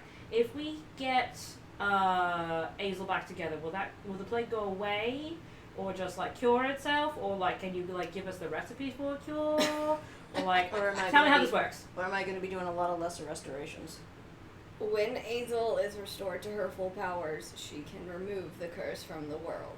Excellent. Okay, continuing on. So, thought was that we go ahead and fulfill our part of the bargain with Helidora, Yeah. which to restore Azel, because then my thing is, since Azel's been dead for this long, she could possibly come back much stronger than both Helidora and Guiller, and sort of be like, bye motherfucker, to mostly to Helidora. But I know she's not a god of war, and she's mostly a god of peace. But we restore one god and potentially knock out the other two. Or I suppose while we're there, Imprisonment is peaceful. Yep, that is a very good thing. We could lock them. We could ask Azel to lock them away somewhere else if she's at full power, but that's under the assumption that if we bring her back, she does come back full power. So we can potentially take out Guerre Escargot, and his, little crony, and then restore. Well, I have a feeling we're gonna have to take out. Oh no, we're gonna Azel. definitely have to fight her at some point. We can restore Azel, and then Azel can just be like, by the way, no, to Helidora, and they can stay on the separate sides now. So, if that isn't the case, who's up for murdering gods? Badger raises her hand. I mean, not Fox starts to, and it's like, not murdering yours. I- You're not the I god. am not going to survive Azel's return. That's So yes, kill them. I didn't say anything. it's fine. Your opinions don't matter right now. Shh. So, regardless of which, that's the hot goss that I have, is that both Guerre and Helidor. Guerre's power is definitely waning. So can confirm. Think he did stretch himself too far when he decided to have Annalise come try and wreck our shit. However, Helidora's not exactly faring as well as she is. Mm-hmm. So both of their powers are waning, which is fine. Well, this place was meant for mortals, so other gods sending people in has got to have an impact on them. Yes. So So Helidor sending us in could have drained some of her power. It could have. This place was meant as a sanctuary for mortals. It was never meant for the other gods to interfere with. So, the thought is, anyways, my thought is that when we do have our chance to restore Azel and we finish our pact with Helidora, rather than giving Helidora her powers back, if that's an option that we have, we give it to Azel. Hazelnut, whatever. Do you know what the hell we signed up for? My assumption is that our pacts were made because of the sickness that was going around. We died. I'm aware we died. Well, However, in death, we made a pact that yes. said, "Hi, yes, please keep my loved ones safe. Insert signature here." And she said, "Okay, you go do this thing for me and fuck off." So we sort of circumvented the whole dying process, and we just showed up when she was like, "Oh, hey, look, there's gonna be, whatever." And apparently the reason why we didn't get all of our memories is because of Azel's magic, and Helidora inserting us here fucked with her magic. Possibly. That was what she said anyway. She said that nothing here, it's a broken magic. Well, she's a fucked up bitch. What do you expect? I'm just telling you what she told me. Anyways, my patron said she's a shady bitch, and I'm fully on board with. If we put our faith in anyone, we put our faith in Azel. Hazelnut, whatever. Congratulations, your new nickname is now Hazelnut. Hope you like it. Don't care if you don't. I mean, it kind of works. I'm a boy, so never mind, that's inappropriate for me to say about my goddess. Little bit. We're keeping to appropriate conversations here. Anyways, Hazelnut. So, that's the thought. Regardless, I think that if we come back and we let Azel have her full power, Helidora is dead set on them being together, which means that they're gonna fuck with our world and our way of life if she and Azel try and join up. I have no idea what's gonna happen if Azel says, you know what, it was nice while it lasted, but no more anymore. So who knows what Helidora will do after the fact. That's fine. I'll become a champion of god punching. I mean, Or Azel. I'm down with that. Hey, Hazelnut, can you tell Azel that I'll become a champion for a temporary bit until we knock down Can Helidora? she communicate with them? I know, sure, her powers are like, waning and all that jazz. Is there any way that she can just send a tidbit over to Helidora and be like, by the way, maybe not anymore? No, because she's dead. No. Azel's dead. Azel can't communicate with She anyone. can't right now. She is entirely contained within this world or me. I could try and break up. I'm not breaking up with the god on the behalf of my goddess. Fair enough. I thought Hi, I'm some rando from the street. By the way, your loved one doesn't love you anymore. No, Helador and I know each other, and I would rather not meet her ever again. That kind of... Was she Have you met jealous her? because you were her chosen one? I don't know if jealous is the right word so much as She's fucked up crazy. she's possessive of Azel, and Azel's attention going to anyone else is unacceptable. Jealous. Got it. So It's a form she's- of jealousy, anyway. So, Religion is dumb. as far as my goddess has shared with me, and she and I are connected intimately through my literally your having face. a piece of her body within me. She is not planning on rejoining with Helador. She is planning on trying to restore the world to how it was before this war started. She would like to restore all that was lost. That has been what she's been trying to do with this world and with everything. So it sounds like we're also gonna have to play Heladora defense when all of this is ended. Oh, yeah. Definitely. Cool. So, Fucking voodoo shit. I mean, yeah.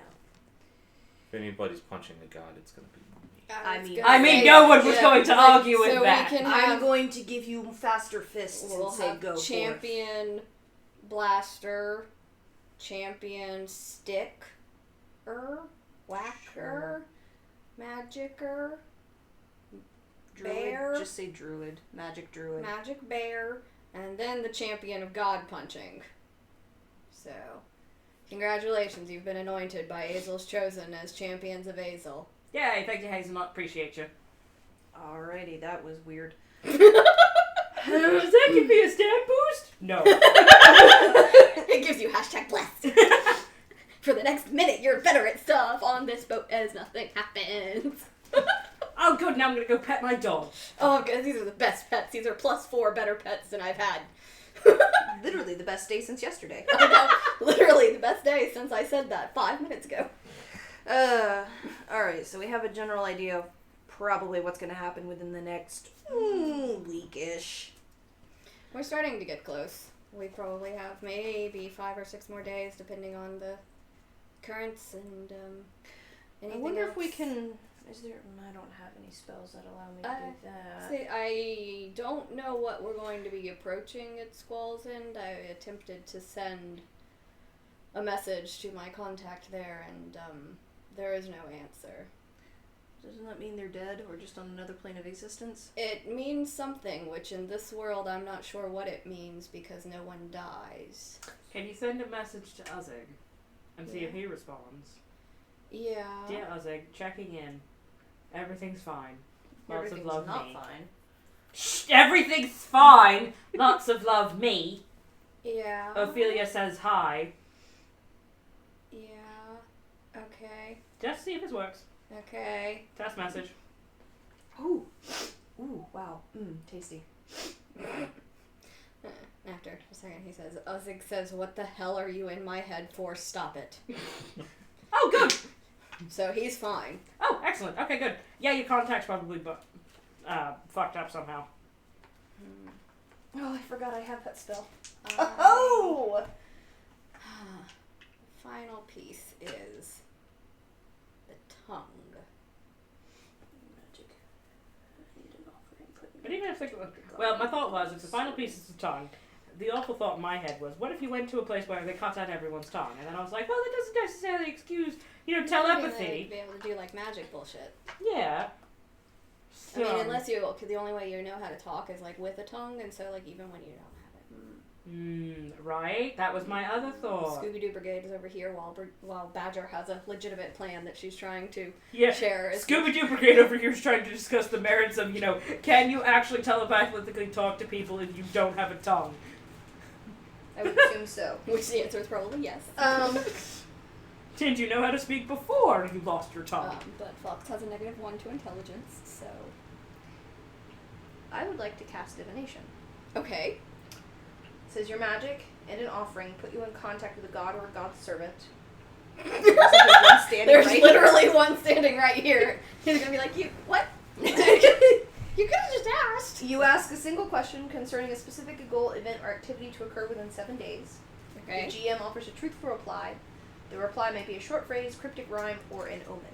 Okay. The spell doesn't take into account any possible circumstances that might change the outcome, such as the casting of additional spells or the loss or gain of a companion.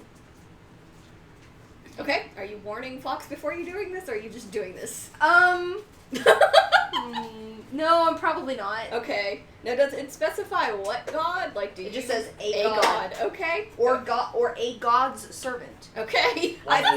One assumes that it would be one that you, if you have one in mind. it would Yeah. allow you to- Yeah, as opposed to like suddenly like the god of knowledge is like, I was reading. Excuse me to be a real rude right now. I don't know jack shit. I've been in a library for 4,000 years. What do you mean people are fighting? What? Okay, so yeah, you're just like, so Fox is discussing the merits of tongue communication and telepathy with Ophelia when Badger suddenly is like, Magic. I'm right here. Basically, I'm just trying to get, I guess, Azel's attention more or less, and Okay. see if she maybe can tell me. Will we encounter Annalie at Squall's End? So you sort of do your question. There's a moment where Fox just kind of pauses. Yeah, and then went. He just stopped. Yeah. And Ophelia's like, no, go on, continue, I'm waiting. Um, Come on, Hazelnut, let's do this. and his left eye sort of lights up with a sort of golden glow to it as he turns to Badger, and after a couple of seconds, you just hear, it's the voice that you've kind of heard as Azel before, only a few times, but that voice responds and says, yes, and the world's end. Excellent. First of all, I don't know whatever you just Fox did, but kind it was of- really rude. I'm were- right here! We were in the middle of a conversation, and you're just casting spells, talking to Azel, while I'm having a perfectly normal conversation. Rude! I would like to point out that spell means that they have to give a truthful answer. I've been nothing but truthful! I know it. I just wanted to have extra insurance. You know, your bad idea's given me a bad idea. Okay. Oh, good, bad ideas all around! Ophelia's now perked up like this. I could send a message to Annalie. Oh, you could! I've met her. Not Technically- like we met once in Ashbury. Yeah. What would you say to her? Fuck off, bitch. You at Squall's End? What are you doing? You got a small set? Hey, punch emoji for no reason. what you doing? Yeah, baby. You up? Sent her a whole bunch of eggplant Just emojis eggplant and water. emojis. And like the thirst emoji. Oh my god, you guys are the worst, and I love you. I don't know that I should, but I could. No, do it, because if the world's gonna happen now, I want to go ahead and figure out if she's there or not. Well- Otherwise, we could just be like, meet us there, asshole, let's do this. Well, I know she's gonna be there. Maybe we should try and keep some semblance of surprise. Hey, baby, you up? Yes, let's send to that. Hey, baby, you up? Who is this? You know exactly who this is. It's telepathy.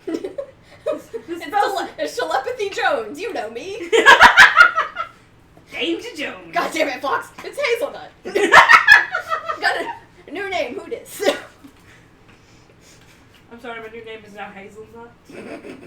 That actually happened to me last week. A friend of mine got a new number, and it's just like, hey, bro, Oh, no. I wanted to let you know that this is my new number. It's like, new number, who dis? Yeah. That's great. It's a new number. I don't magically know who it belongs to. I have done that to people, though. Because I'm just like, yeah, I'm just sending a bunch of these messages. I'm a moron is what I am. What the hell am I doing? Alright, but yeah, if you guys would like him to, he can send a message to Annalie. But he would like your input on if he does and what it should say if he does. Badger is a no. Okay? Zeke, Ophelia? Ophelia's a trash fire and is like, yes, let's do this. No. No, that seems like a bad idea. Oh, Yeah, I mean that's fair. I'm all That's about fair. bad ideas, though. There's like one or two other people in Squall's End I can try, but You want to try them? Try at least one more, because I don't... Well, how many days out are we from Squall's End? probably 5. Oh, that's plenty of time. Never mind. Fuck it. Burn all your spells now. It's fine. Yeah. So, he kind of. Except I can recognize everything else that's normally in this mix. I don't know what that is. What? Looks Oh, like your that's popcorn. Popcorn in this. I know, but that's what it looks like to me. Yeah. Weird. Plus any distance, the other planes of existence, 5% chance of Alright, so he sort of does it again. Just sort of shakes his head. No one in Squall's End is answering me. All right. Now we should assume Well, that they're all dead, just like what happened at Ambrose. Ashbury. Yes, Ambrose, Ashbury. It's fine. All these places are running together. I mean, people in Ambrose could also be dead if what's her nuts was there. I was like, it's on the other side of Ambrose, so maybe not. But anyway, Safe to assume, I think they're dead. Dead.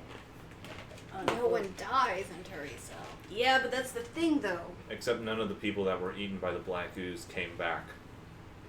So it's probably Daddykins being a jerkwad.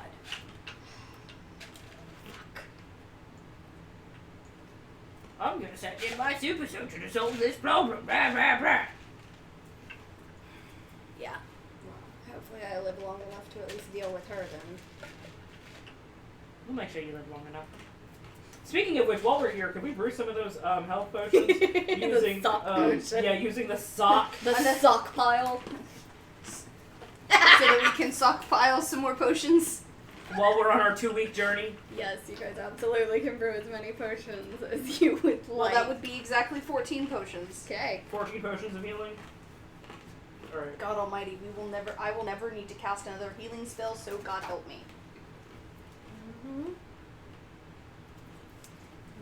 Alright. The problem is you can only drink one of those per turn. Yeah. I know. And they don't give that much back. Yeah, they won't do as well as, say, your Healy Cleric or your Druid, but it's something if you don't have either of those handy. If you don't have any of those handy. Yeah. Alright. So I'm showing that I had 6. If we make 14 more and split them up amongst us. Who's the person that gets hit the least? Okay. Generally speaking, Generally it's one of speaking. these two because they're One of us. distancy usually. But I don't know, in that But last her fight you more. went... that last fight you went full on aggro. Yeah, well, my brother was involved, so. Yeah. So we've got 15. Everybody gets 5 except for you. You get 4. That's fine. So I now have 10. Good.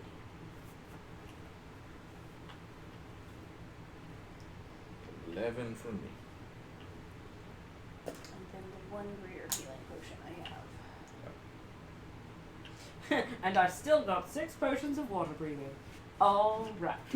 Despite that you can just do that. Now that I can just do it, and I didn't even bother to sell them, it's fine.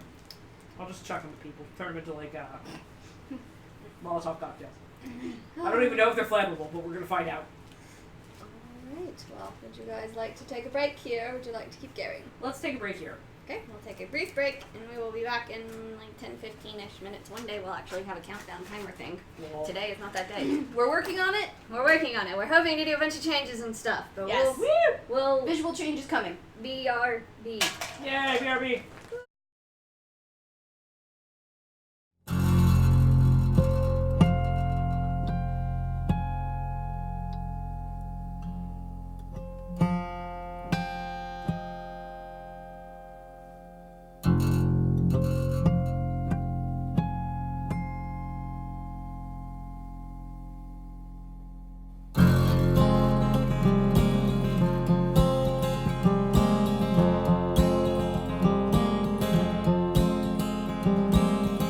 rotting driftwood on the foreign shores, spilling out into the ocean floor, and the memories all you've left without a trace. Paralyzed with the thoughts receding, current sweeps you with the silent bleeding through the heart into the darkest place.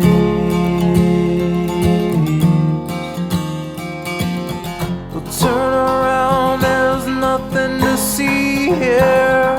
Run away, no reason to be here. It's the ghost who never goes away.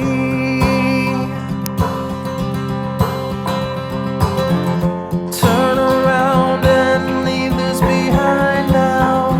You see the ground as it bleeds in the sky now. You fight the sea, you're always gonna drown.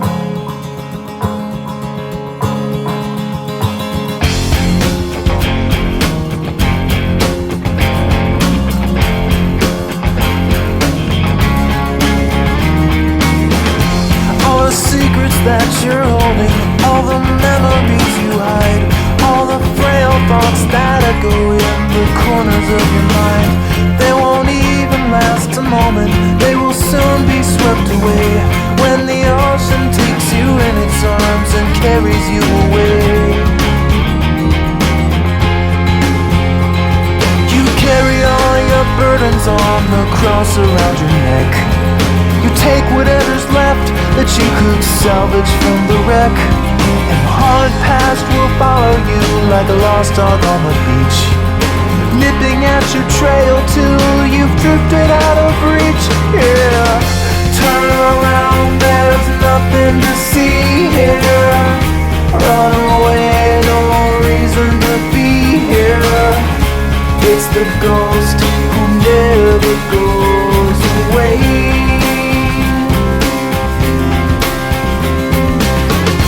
Turn around and leave this behind now.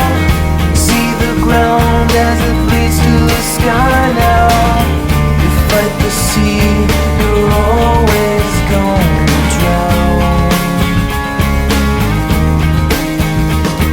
In the broken line horizon, in the castles made of sand, you tried to hold it in your hands, you tried to understand it.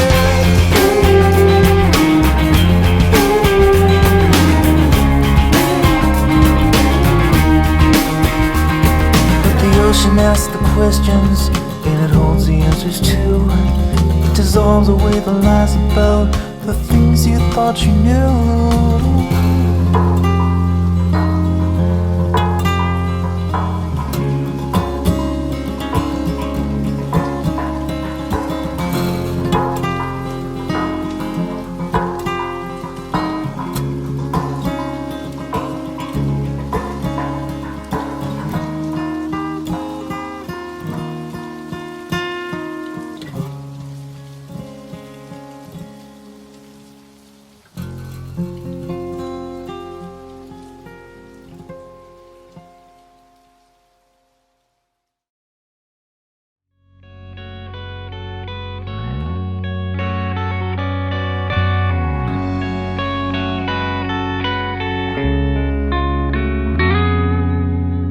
No time was wasted in assembling a squad. This pitchfork army on a mission sent from God. No witch was saved from Reverend Paris's brigade. Their crusade, their crusade, their crusade.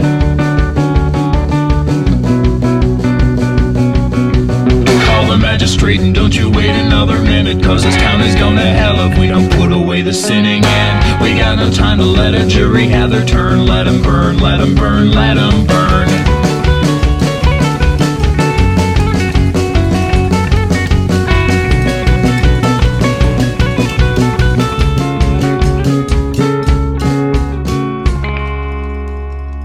The damned were crammed into a carriage on the square. Their faces battered and their bodies all were bare. The Reverend led them to an isolated hill. Time to kill, time to kill, time to kill.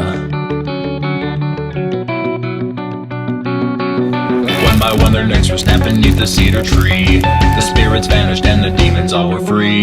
They dug a hole to hold the devilish remains. They were slain, they were slain, they were slain.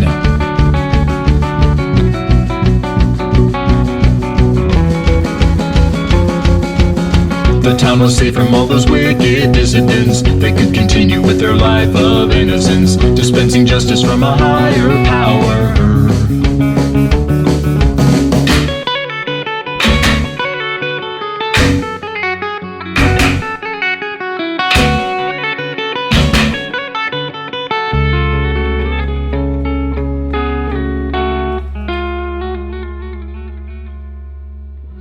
They built a church atop the spirits and the bones. Their moans were heard as they were laying down the stones. But the witches got revenge beneath that steeple bell. They cast a spell, sent the reverend to hell.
Rotting driftwood on the foreign shores, spilling out into the ocean floor, and the memories all you've left without a trace.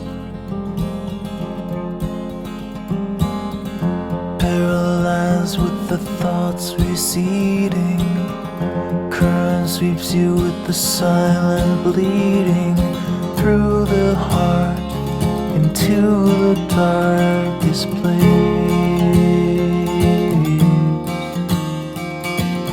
Well, turn around, there's nothing to see here.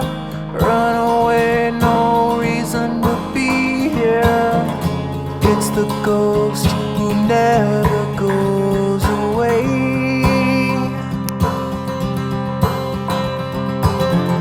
Turn around and leave this behind now. You see the ground as it bleeds in the sky now. You fight the sea, you're always gonna drown.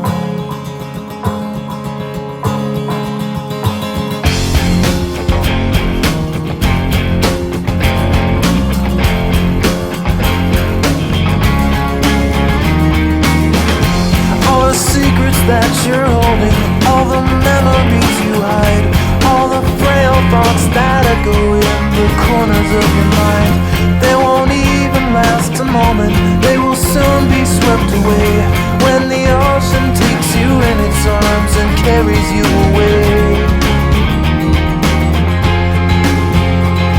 You carry all your burdens on the cross around your neck. You take whatever's left that you could salvage from the wreck, and the hard past will follow you like a lost dog on the beach, nipping at your trail till you've drifted out of reach. Yeah, turn around, there's nothing to see here. Run away, no reason to be here. It's the ghost who never goes away.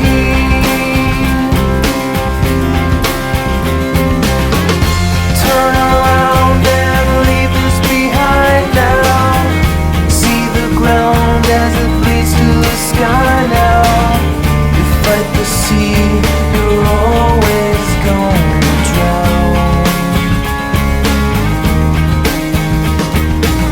broken line horizon, and the castle's made of sand. You tried to hold it in your hands, you tried to understand it.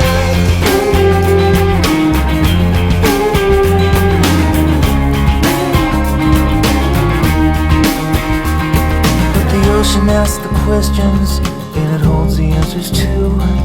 It dissolves away the lies about the things you thought you knew.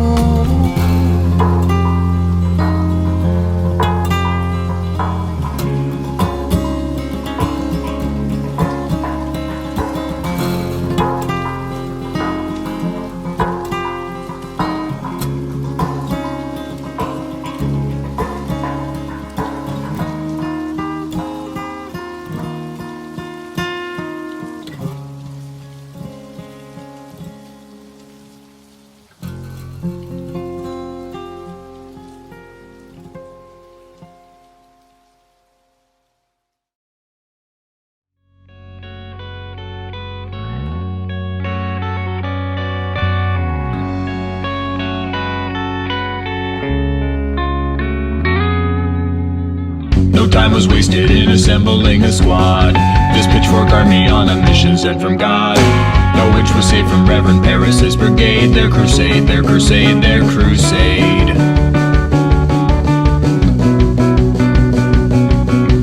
Call the magistrate and don't you wait another minute, 'cause this town is going to hell if we don't put away the sinning. And we got no time to let a jury have their turn. Let 'em burn, let 'em burn, let 'em burn.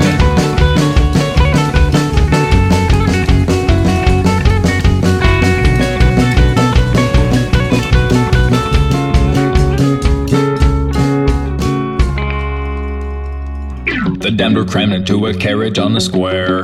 Their faces battered and their bodies all were bare. The Reverend led them to an isolated hill. Time to kill, time to kill, time to kill. One by one their necks were snapped beneath the cedar tree. The spirits vanished and the demons all were free. They dug a hole to hold the devilish remains. They were slain, they were slain, they were slain. Okay, hello! Hello. Alright, sound levels are behaving. Every once in a while it seems like the Yeti is being wonky. I don't know.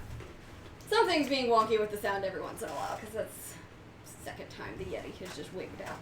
But regardless, hi, welcome back. Hello. We are back. So we are continuing with our order of Tueriesal, which is the second to last one. And I'm like super filled with emotions about it. Have all the feelings.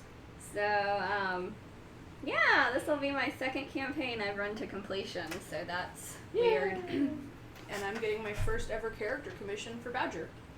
So that'll be exciting. And then, It's sort of so cute. I'm so excited. but before we end today, I will be passing out presents to my players, because 4th of July is a holiday, so people will be leaving here and going to parties and stuff, so I figured simpler to give you guys your yay presents now. Yeah.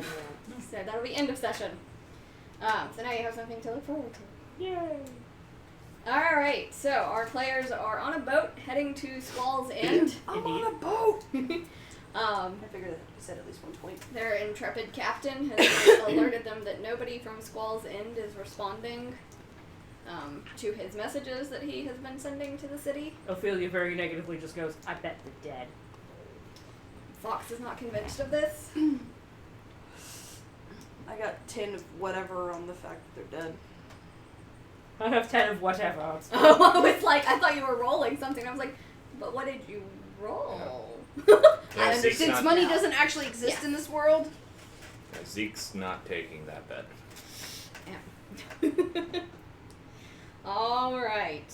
So yeah, anything else you guys would like to do on the boat as you head into Squall's End?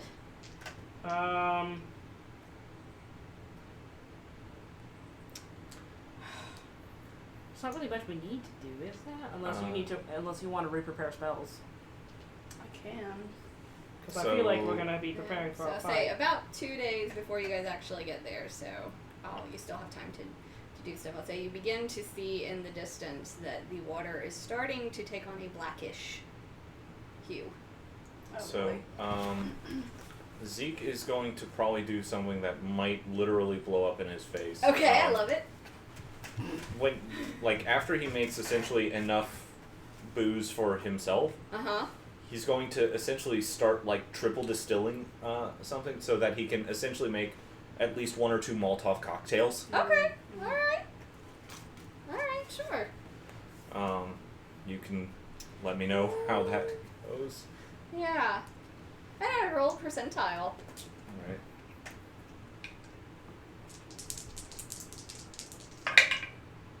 Uh, 47.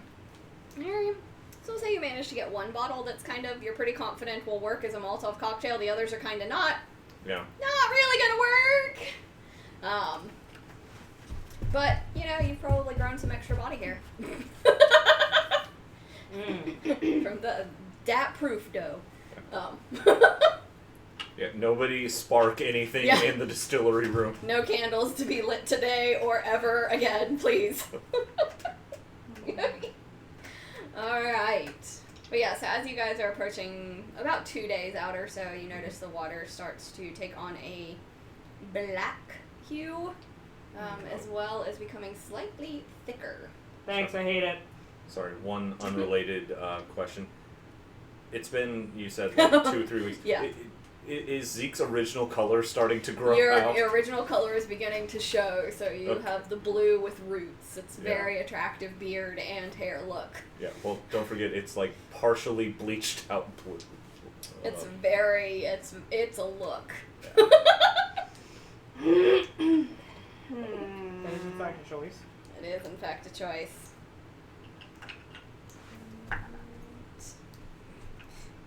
Alright. So yeah.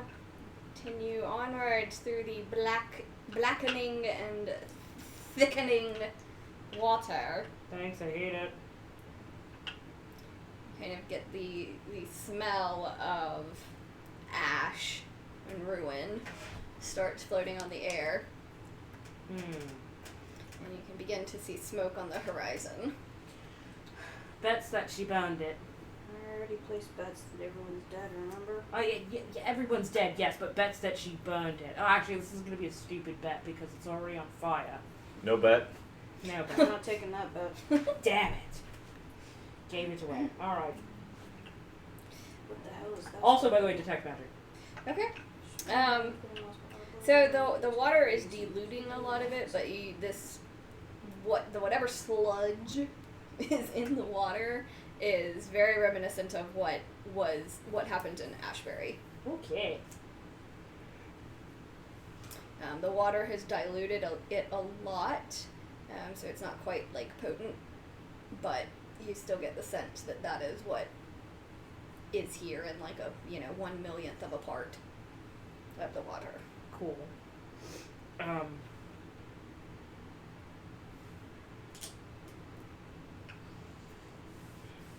Yeah, the sludge is gross and magic again. Did that Shocking. remind me, did that sludge in Ashbury, did that actually like disintegrate buildings and stuff? It basically dissolved almost anything it touched.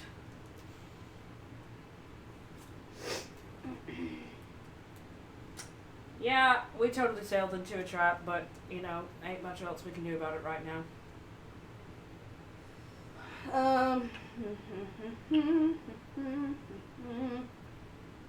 So, who's carrying what in terms of the pieces? I don't think there's going to be a ship to leave them on, judging if this is the same goop that we saw in Ashbury. Well, I almost vote we give it to Fox and let's just see what happens when... Doesn't he catch fire? Yeah, I'd rather not hold them. That's right, If you you can do. put them in a bag, that might work.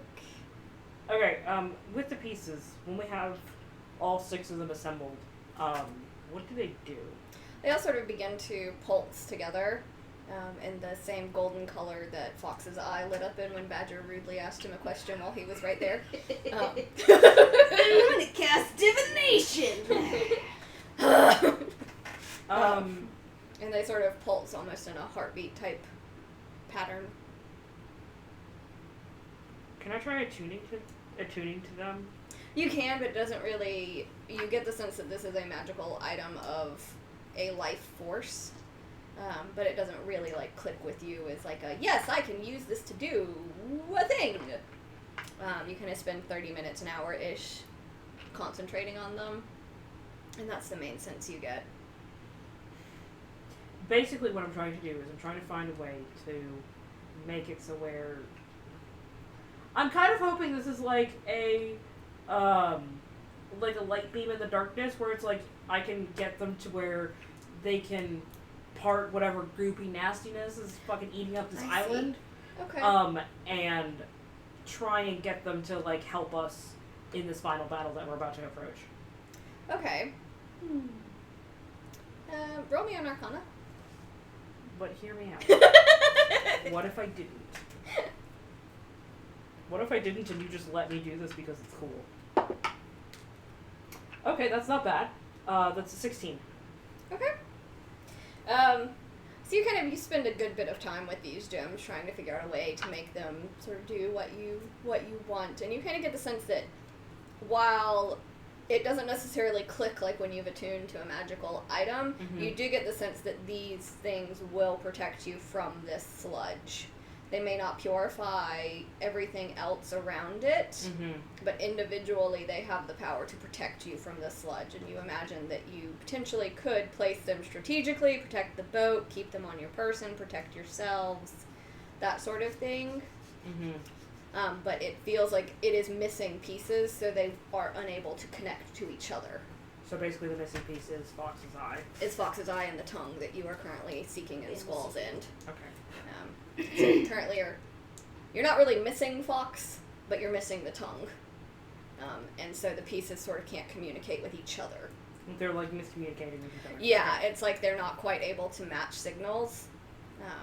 Well, someone's on channel A, someone's on channel 7. Someone's messing with the dial. Okay. It's a mess. Alright, here's what I've got. We can either place these strategically around this boat to protect the boat, or we keep them on our persons, or in Fox's case, or in Hazelnut's case over here, a bag. That way we will be protected from the sludge. Let's do one, then the other. So, Fox. If something happens to the ship, what are we doing with Muriel? That's the other problem, is that with Muriel here, that's 6 of us. So,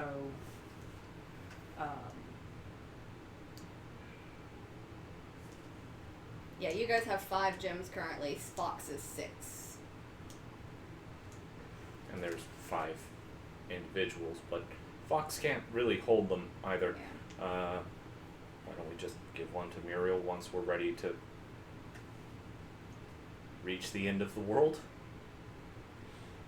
Let's also bring Can we go back? Rewind a bit. Yes. Once the conversation gets to this point of what do we do, let's bring Muriel out here so she can actually contribute, because, part of me is like, protect Muriel.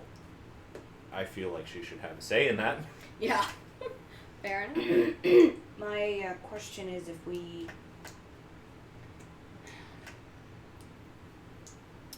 The whole... I think we should protect the boat, because obviously Muriel is going to be on the boat. But then that leaves her and the gems unprotected. If Annalie has goons. Well, the option is we strategically place these around the boat. We leave Fox here with Muriel, because Fox is very well capable of handling himself. Aww. I know, I love you too. Anyways. Or we dock and we send Muriel and the boat out. No Yeah. gems. That is the other option. Because this is the end of the world. Whenever we finish here. Whatever we do here. At that point, Muriel wheels herself in with Wolf and Pig in lap, all snuggled nicely. She's got like a blanket under her shoulder, over her shoulders, and they're kind of in the tent, so to speak. They both poke their heads out. Tone is on top of, and just sort of.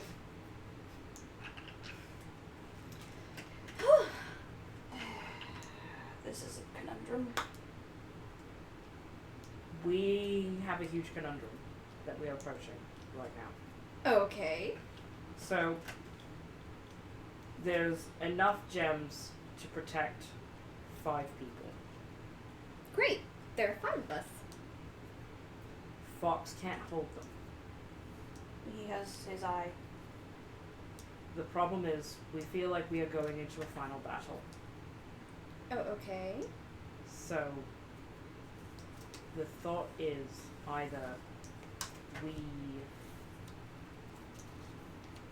I don't know, I'm the most charismatic one, but I'm not the best at explaining things. We have 3 options at this point.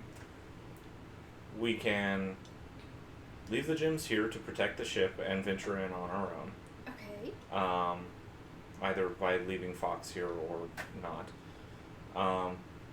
We take the gems with us and then send the ship off without the protection of the gems, but hopefully away from that. Sludge. Or, yeah. Or we abandon the boat and take you with us into potential peril, but all of them are perilous, so. Well, you all are all perilous, but that's why this has been the most exciting time I've had in my entire life. When this ends, when we finish what we're doing, this world will cease to exist. And you'll go back to wherever it was you were before all of this. I wish I could remember what it was like. Yeah. That'd be nice, wouldn't it? It really would be very helpful. I assume it's gotta be better than this. Not that being around you all hasn't been lovely. No, let's be real, we're a hot mess, it's fine. No, you all are just gems. That was bad, I'm sorry. Well, what about these 2? What are you gonna do with these 2?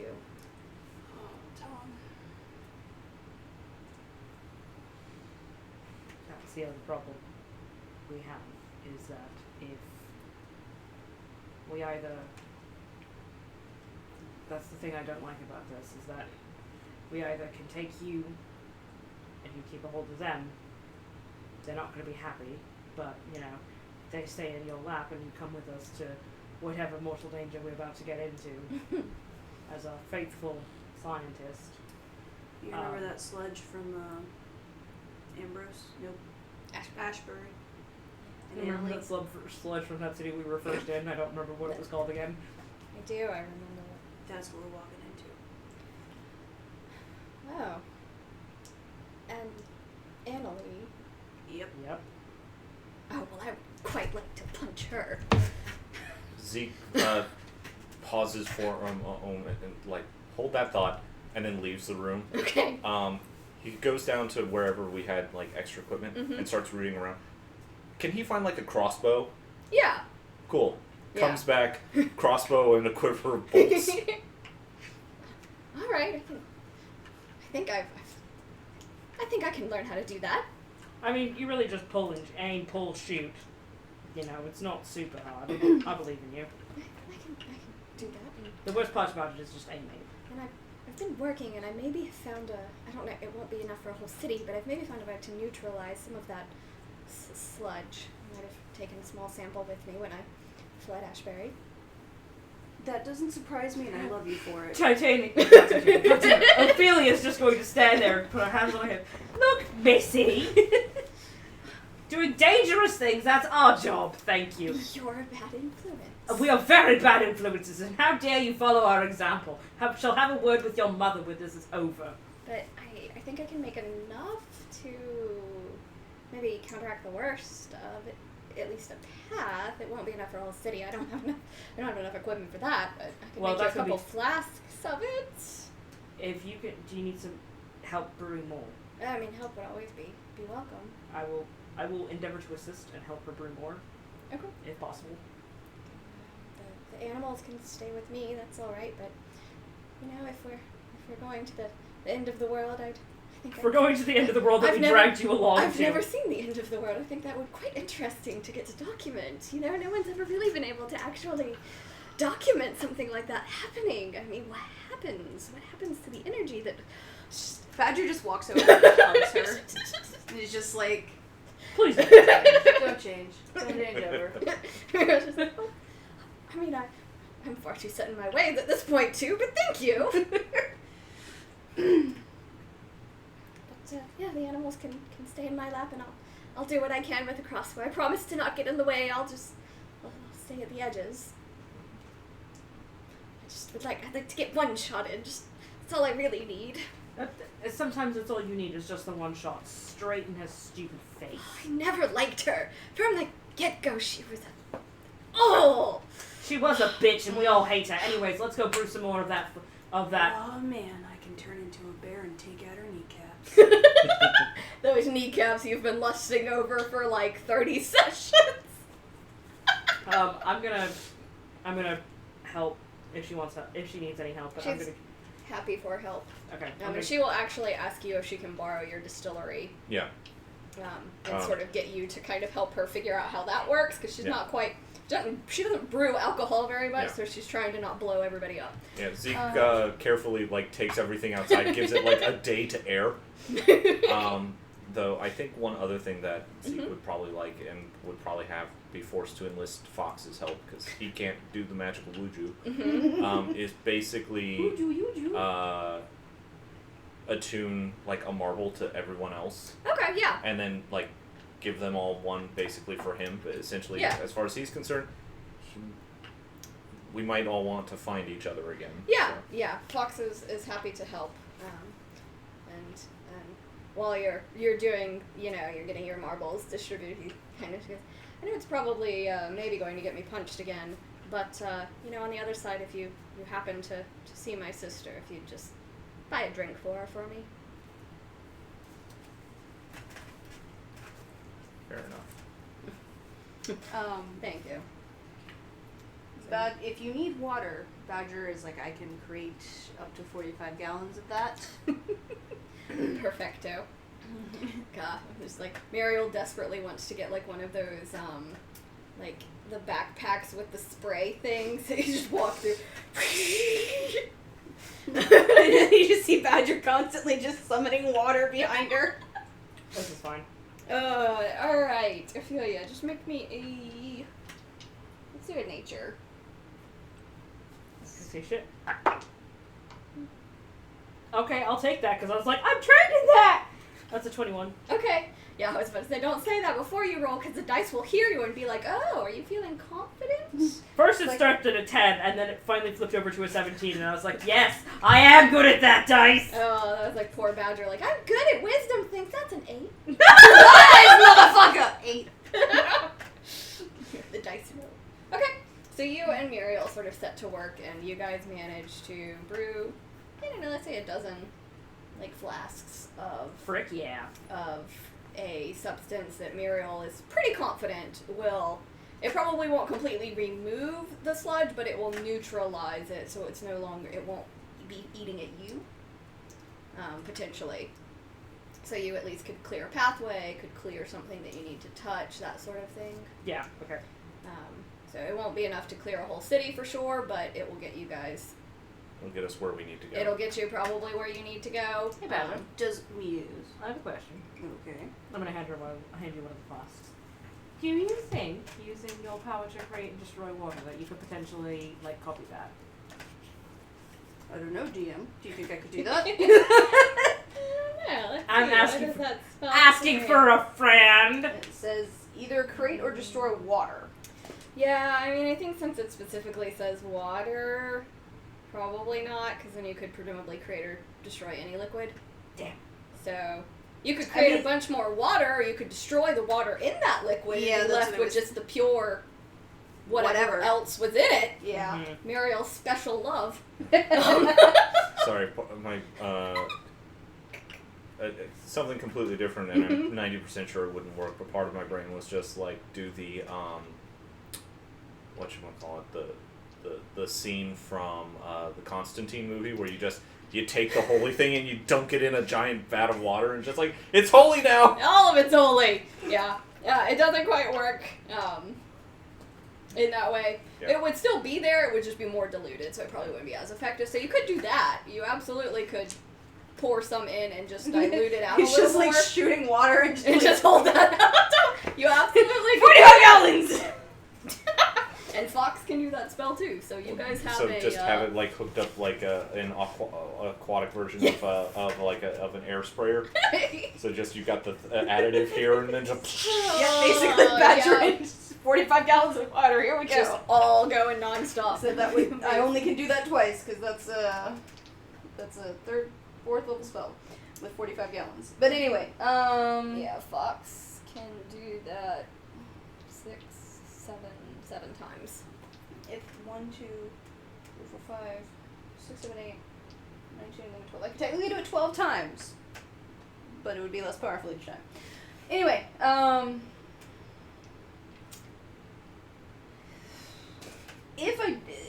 do we know for a fact that water dilutes the sludge to an extent? From what you've just seen, just in the ocean, it doesn't appear to be... Like, there's some dissolving happening of the boat, but not enough to really be something that you're not in immediate danger of sinking, even though you've been in it for 2 days-ish at this point. So it definitely dilutes it, so you get the sense probably, just creating and destroying water at it would not be a bad idea. But this specifically will sort of neutralize it completely.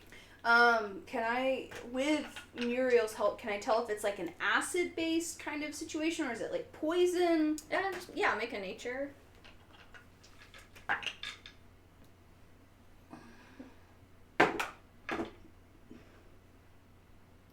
was a 15 before my phone fell over. Phone took it down. Yeah, it did. I'm pretty sure it was a 15 before it fell over, but... Okay. I rolled it anyway, it's not bad. Nature, it's a 16. Okay. You get the sense this is something that's a more acidic base than a poison. Just by the way that it interacts with the substances that it tends to destroy. And there's the distinct sizzly noise. Did I take that off myself again? I sure did. Awkward. Hashtag awkward. So, anyway, with the rough situation settled, Zeke will set about putting the gems in such a way that it protects the ship while we're sailing, and then we'll retrieve them when we're ready to disembark, and then probably, watch our only mode of transportation and escape go away. Yeah. Great. Yay! And Muriel has also come up with a bag that she believes can not just hold the gems, but also disguise them, so it's not immediately obvious that there is like a magical thing within the bag. Faraday bag. Awesome. Yeah, essentially, that will hold all of them.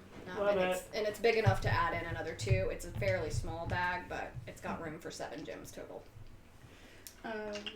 Since it really doesn't matter with the spells over the course of the next couple of days. Yeah, you can adjust your spells as needed over the travel time. Badger would like to try and, I guess see what happens. They have tidal wave. Okay. So stand off the side of the boat, not actually aim, obviously, the tidal wave at us. But, Thank you. see what happens if I can, churn the water more, and if that will actually dilute the poison more, or the sludge. Because basically what tidal wave does... Conjure up a wave of water that crashes down on an area within range. The area can be up to 30 feet long and 10 feet wide, and up to 10 feet tall. Okay.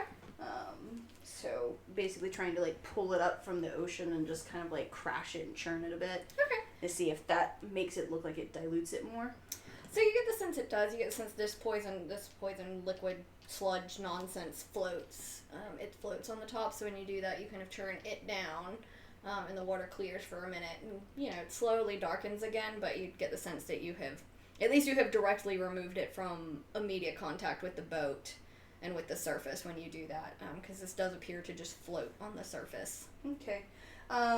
I can do that 5 times. So over the course of the next couple of days, she'll do that, like on each side of the boat to see if she can't churn it away from it. So that way, at least the boat, to an extent, won't be as damaged, and hopefully buy it some longevity. Well, we've got the gems to protect the ship for now.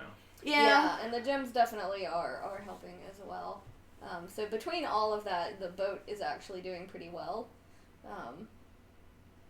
Like you can see a little bit, like a couple of marks on some of the wood on the hull where it's dissolved like a little bit. But it's not enough to like damage. There's the no structural leaking integrity. happening. There's no structural integrity issues. It's that just are like arising. singed. Yeah, it just sort of looks. It doesn't look pretty.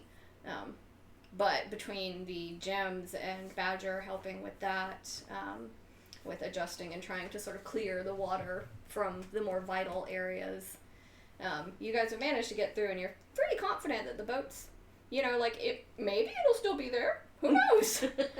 You're not 100% sure what's going to happen, but it's going to definitely get you to Squall's End and be okay for a little while at least. You're not sure what'll happen once you remove the gems and get off the boat, but you're confident that you will get to Squall's End. Yay, confidence. Alright, so yeah, and as you guys are getting closer to it, you do notice the temperature starting to drop. There's occasionally snow flurries in the air. Thanks, I hate it. Which Muriel is also fascinated by. Since she maybe hasn't seen snow all that often. So she kind of is out and about. The animals absolutely love the snow. They scurry about playing. There's quite a bit of sliding all over the place, which causes Muriel some alarm. She's quite worried about them falling overboard. But yeah, and as you guys continue in, you begin to see, you can still see smoke in the distance, and it keeps getting bigger every day, and you finally begin to see a once town. The docks are no longer there. You can kind of see a few pieces of singed wood sticking out at odd angles where you assume the docks were, but they're gone. The buildings are pretty much all gone. They're indistinguishable sort of husks that are coated in ash and sludge. Gross. And as far as you can see, the land is covered with ash, sludge, or snow. Or some combination of the Or three. some combination of them. And, like, everything is gone, basically. As far as you can tell, and you can make a perception check if you'd like. Yes. To see any more, but as you're sailing up on it, that's what is immediately noticeable to anyone, just sort of like vaguely topside. 16. Okay. So yeah, you look a little bit closer, and you don't see any sort of movement about your approach, because it's kind of hard to sneak a boat to a city. But nobody and nothing seems to be moving about in the town, not even animals of any sort. No birds, no nothing. Love it. She's destroyed everything. That's what war does, I guess. What does it with a stupid sludge attack because they can't actually hit people? Because it's, One could call it efficiency. it's stupid and I hate it. Yeah, well, I know. I hate it too. Y'all ready to save the world? Sure. Sure, I guess. Not really, but sure. Let's do this. I really didn't sign up for this. I really didn't, but I guess for my mother, my father, my brother, and my sister, we're gonna do it. Alright. So, Fox grabs Zeke to help him sort of figure out where to dock, since there is no actual dock anymore. Yeah. So it takes a little bit of time to actually figure out somewhere where you can dock well enough so that all of you can get off. Yeah. Finding a place to beach at this point. Yeah, without destroying the ship, because, at this point Fox is kind of, and essentially while you guys are doing that, Fox just kind of turns to you and is like, the boat's yours. If it survives this, if anything survives this, the boat is yours to do with as you will. Doesn't it, like, shrink down or something, or am I making that up? No, that was Muriel's. That was Ivy's Or boat. Ivy's boat. Okay. But, it's all yours. Anything on the ship itself. I don't know if you'll actually get to use it, so sorry. My bad. Wait, Thanks. Annalise bad. But, You're the only other sailor I know, so it would seem a pity to give it to one of the people who would just crash it immediately. I mean, yeah. Don't give it to me. I don't want it. I'm not a seafarer. There's enough cargo in there that you potentially could, set up a shop or at least sell it and make some coin, get you on your feet again. So whatever you choose to do with it, it's yours, Zeke. We'll see what comes out the other side, shall we? Indeed, we shall. I just trying to tie up my affairs, if you will. That's fair. Ophelia's gonna refrain from making a joke about having an affair. Yeah, effectively, yeah. I'm not coming through this, so I'm just trying to tidy things up, if you will. Tidy up. So, alright, but yeah, with your help, you managed to find an area to beach. It's a little bit of a rough landing, but you guys do manage to actually get pretty securely beached. Might be a pain in the ass to get unbeached after all of this, but you are securely on there and able to actually drop a little ramp so everyone can get off fairly easily. Yeah, buddy. Alright, so what are you guys doing with the gems?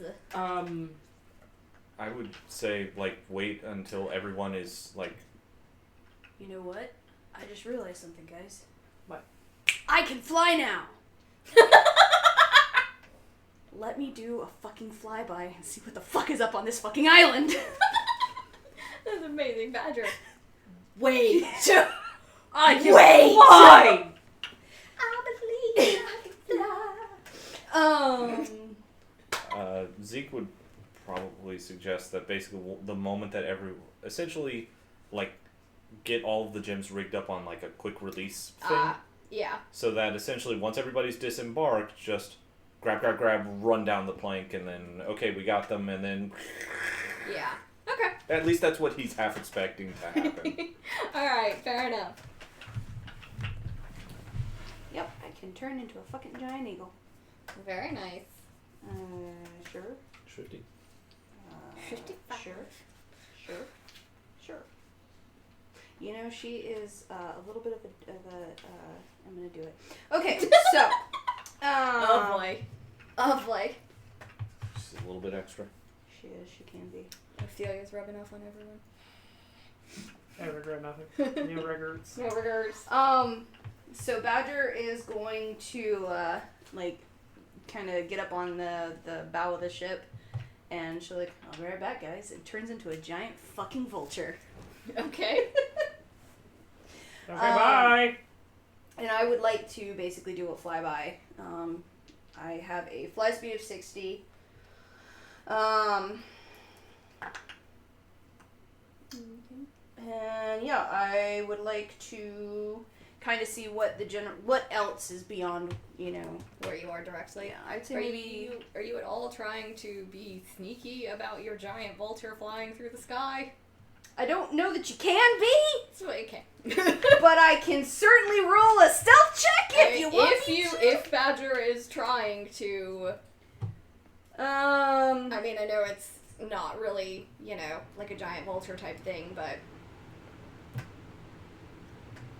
nah. I mean, she's not making caw noises. yeah, she's not being obvious about it. So what would your passive? What would be 10 plus your dex? Dex would be bird. Yeah, That's it's physical 10 attribute. straight Yeah, up. it's a physical attribute. Wow, I'm getting the hang of it right here at the very end. Okay. So, yeah. But I do have keen sight and keen smell. Love it. All right, roll me to look around.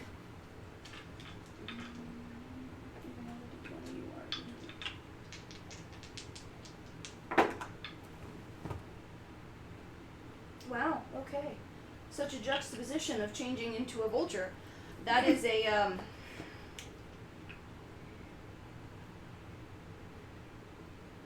13. Not bad. Okay. With a 5-roll. Oh. So yeah, you sort of take off, and for a brief second, you kind of forget that you're flying, and you fly straight into a smoke plume at first. Then you're like, "Fuck!" And you manage to correct course and get a little bit higher and out of that, so you can actually see. Just for a brief second there, you kind of momentarily forgot that you could fly again. Either that, or you were so proud of yourself for how cool you looked that you were just like, "Are they looking? Oh no, it's smoke!" Are they looking at how cool I look? Yeah, you're trying to look over your shoulder at how, and then you just completely straight into its smoke plume, and it's like, caw-caw, I mean, So yeah, you fly overhead, and you get a pretty good look. Pretty much everything that you can see is black and charred and destroyed. There is nothing. You detect really no real signs of other animals, of people. If you want to make me another perception check as you get a little further out. Yeah, I'd also be looking for signs of, like, Annalie, if she has troops or anything like that, trying to find the shortest path from us to her. Yeah. That's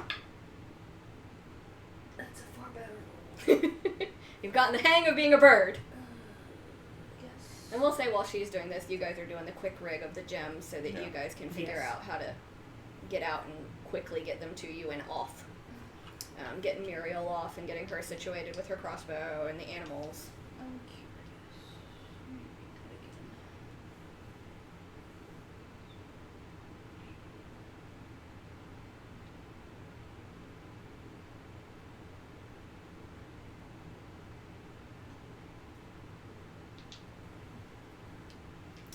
You two, you also are getting a Muriel sort of rolls over to you each and gives you a little scarf she's knitted.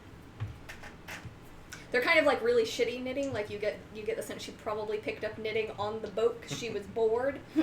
So they're like a knitter's second or third kind of project. So they're not like A+ quality scarves. But you know what? She tried. But she tried. She tried. They're warm. Yeah. She just sort of tucks those around you guys. Zeke gives Muriel like one of the marbles that's basically to him, and it's just like, look, if we make it out of this and want to come find me, this will point you to me no matter where I am. I'll absolutely find you. 19. I need to learn more about this distilling. Oh, it's fascinating. Alright, 19? Mm-hmm. Okay. So as you fly a little bit further out, you kind of see what is... It looks like it at one point was maybe like the town square. You can see sort of the remains of like the foundations of some buildings, but there's really nothing left of them necessarily. And sort of in the center of it, you see the familiar shape of Annalie, and she is looking up right at you. And as she sort of makes... Shit on her. As she kind of makes eye contact, she holds up a gem. Take a shit on her.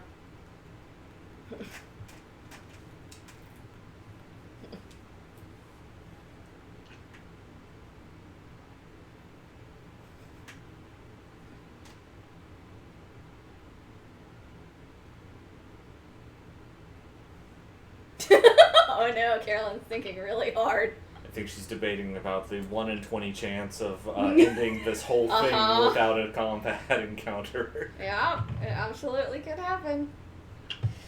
Badger's gonna try it. Okay. Might as well. Yeah, she's gonna dive. And, while in the midst of actually physically attacking Annalie, try and grab the gem. Okay, make an attack. So I do have a multi-attack as a vulture. Okay, let's just go with just the one. Let's do the one first, and then if that one misses, we'll roll on with the others. So, But we'll give you this first cinematic, the cinematic first swoop. We'll do a talon attack. How about that? And then you'll get your multi-attack where you can try again if the first one fails. It'll be with the beak afterwards. You can still grab a gem with a beak. Is you nat 20? Yes. Very nice. All right. Just to verify.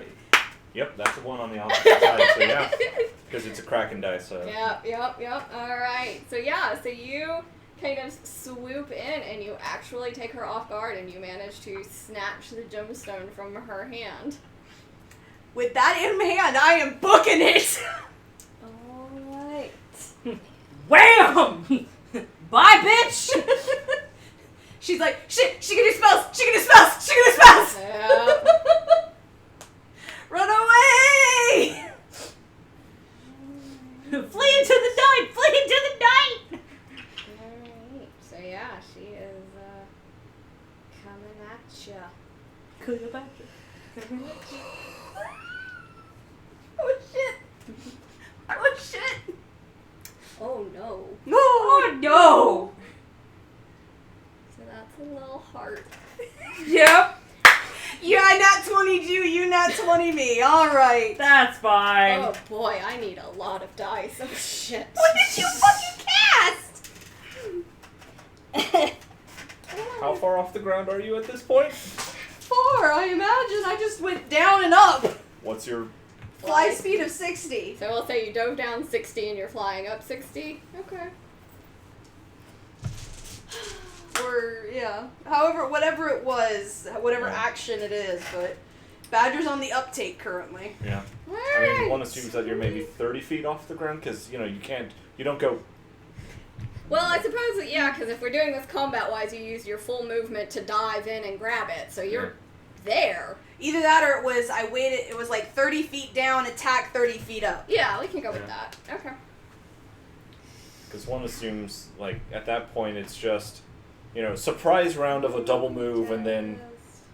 Phew! Double check something real quick. I've made a tactical error.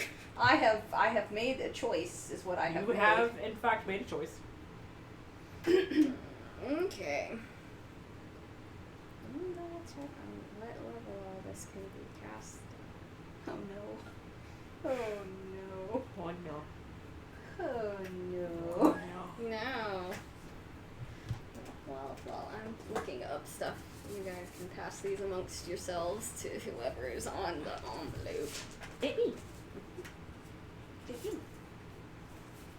Don't open them yet. Damn it. I saw you fiddling with that. I'm like, no.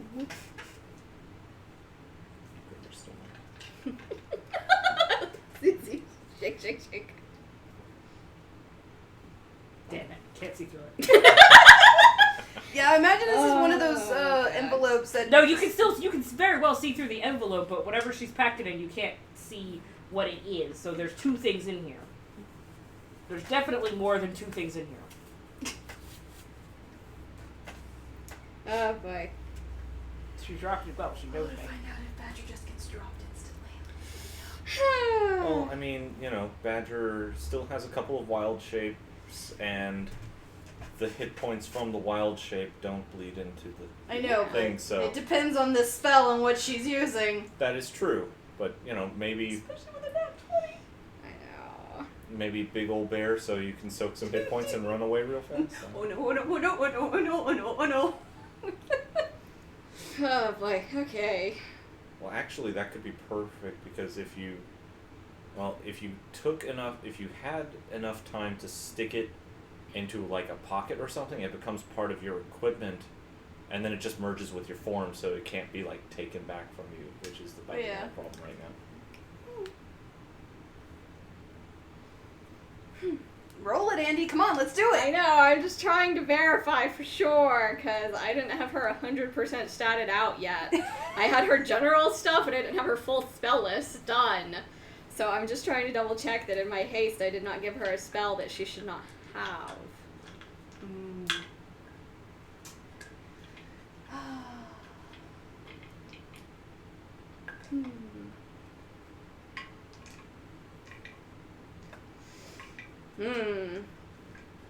So yeah, Ophelia and Zeke, what are you 2 up to?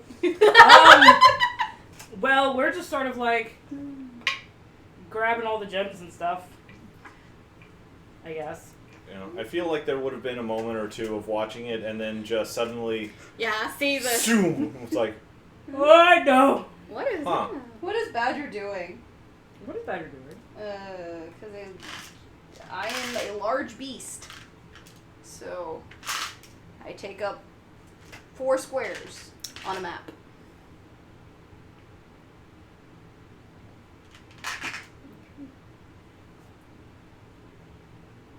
Yeah, that's the level that she is, yes. Oh boy. Yeah, that is the oath that she is, yep. This is fun. Oh, she does have that.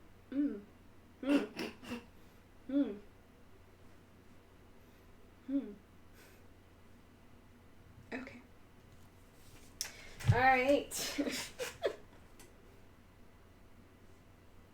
This is going swimmingly. Flyingly, really. Flyingly for certain. Okay.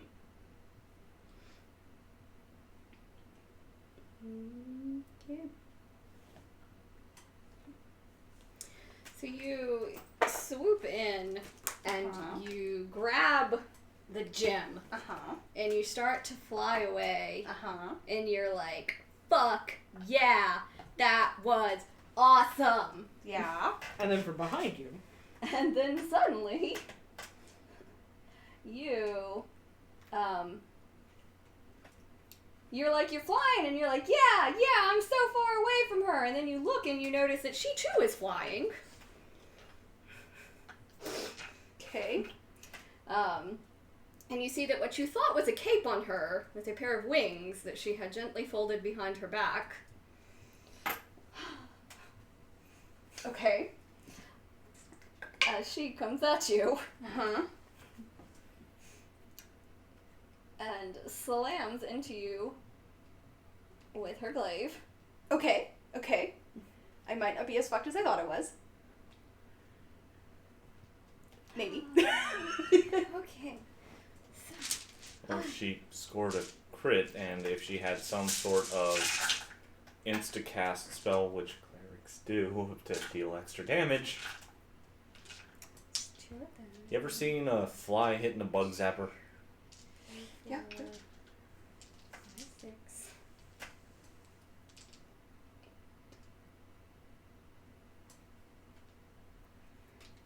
Okay, I think that's all I need. Okay. This is fine. Drip Badger flew harder than you. She went down doing what she loved, looking cool.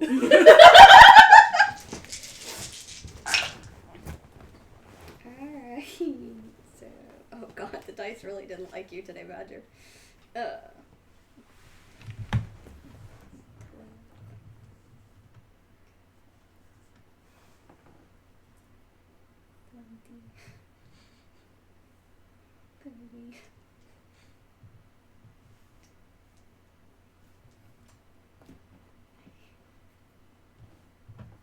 Alright, and you take 49 damage. Okay. So I take 27 to my actual hit points. Okay. Give me that back. So. And you are glowing. You shed dim light. Okie dokie. Can I have the thing, please? No. Fairy fire, I think. It's a smite attack. It leads people shedding light in a dim foot radius. So I drop out of my vulture form, having Start a gem, plummeting. have a gem in my hands, and I'm like, okay. And I, rather than trying, while I'm falling, I am shoving it in a pocket at the moment. Okay. And if we're now on my action, I'm assuming that was her move, her action. She doing anything else as a bonus action? She's starting to move back towards the ground, anticipating your fall. Okay. But if you two would like to roll perception checks to see if you see suddenly the vulture in the sky and then suddenly a second creature in the sky. What? Let's see if... Oh, actually, I think Zeke would spot that. Oh my god, Muriel and Fox are paying attention for once in their lives. 6. You are this is the nicest scarf that anybody has ever made for you. This is just you're kind of tearing up a little bit. Nobody makes anything for me, and I'm just like... You're just a little emotional about this. This is what it's like to have people that you care about? Like, what? 23. Okay, so Zeke, Fox, and Muriel all notice the vulture sort of do this swoop and then start to come back up, and then you see a secondary figure with wings come in, and there is a moment of light slamming into the vulture before a smaller form begins plummeting downwards. Oh no. Oh, that's bad. What's bad? Badger found Annalise. Oh! And Annalise found Badger. That generally is about what happens when you decide to start a fight. I think that might actually be where we end today. I think that's Oh, a good place to end. As Badger Cliffhanger! Plummeting in the sky! As Badger is plummeting downwards with Annalie right behind her. The Dragonborn with wings, because she has... It's an oath. It's an oath. It's from her oath. Sorry. She gets an avenging whatever, which gives her wings and a fly speed. So, Goody. so she can keep pace with Vulture in the air. Which is great, because the original spell that I had was going to be 14 d10s. Yeah, I don't think I would have survived that. And then I realized that I was looking at Fox's list of spells, and I was like, wait, clerics have that, paladins don't. And you're not 100% a paladin, because I haven't finished your build, but that was the basis of it, so I'm not going to give you that spell. So, alright, so yeah, if you guys would like, you can open your presents now.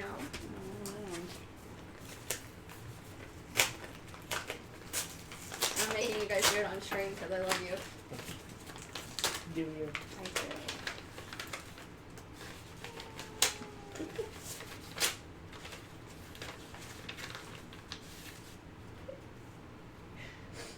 Tea, Grandma. Why did it have to be tea?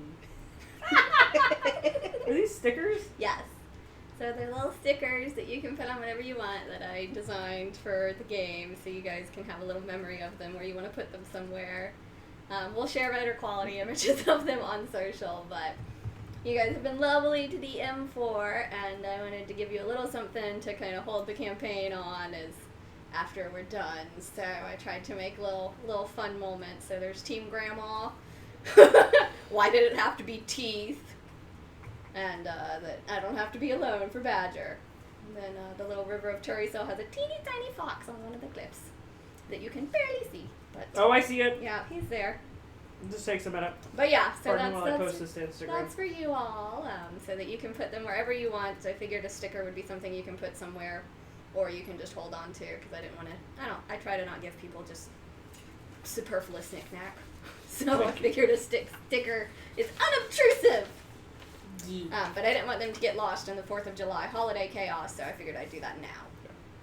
But I'll take you all out next session. That's when I'll take you all out. We'll find out what happens to Badger. But yeah, so next session will be the, we got a package. The 4th of July at 10 a.m. Eastern Standard Time-ish is when we're going to start. And so that will be the conclusion of River of Tueriesal, the campaign. So you will see what happens as Badger plummets to the earth with the avenging angel essentially trailing after her. As we had a weird nat 20 off right there at the end. Where Annalie was like, what? Oh. That's how you want to play. Oh, this. you want to play hardball. Okay, little one. But yeah, so next week we have, Monday we'll have Video Games with Susie, where we're going to be playing Ridiculous Hidden Object game starting at 6 p.m. Eastern Standard Time. Y'all, number 3 is a fucking trip. Danger Jones. Danger Jones. It's an absolute fucking trip, and it's going to be amazing. So, that'll be Monday at 6 p.m. Eastern Standard Time. River of Tueriesal will reach its conclusion at 10 a.m. Eastern Standard Time on July 4th, a year to the day when it started, so I'm excited. And then this Saturday we will be back with Tales from Tueriesal starting at 1:30 p.m. Eastern Standard Time. And then the week after that we're going to kind of start getting back into doing the DM chats and sort of back on normal schedule, but we will be not starting a second campaign for a little while, so we're going to be taking a break in July from a second campaign, so there will just be Cyril happening. So, Yeah, buddy. that's all I got. Thank you everybody who tuned in, and thank you all to my players, and I'm excited to see the ending got significantly more exciting at this point now that Badger initiated the fight early. So, we'll see, can Badger live long enough for her party members to get to her? I believe in us. So, we will be back on Monday with Susie, sort of just doing a chill stream, so pop in, ask questions, hang out. And, It'll be great fun. Yeah, so I'm going to scooch awkwardly off camera now. So, goodbye, Internet! You done? Bye, Internet.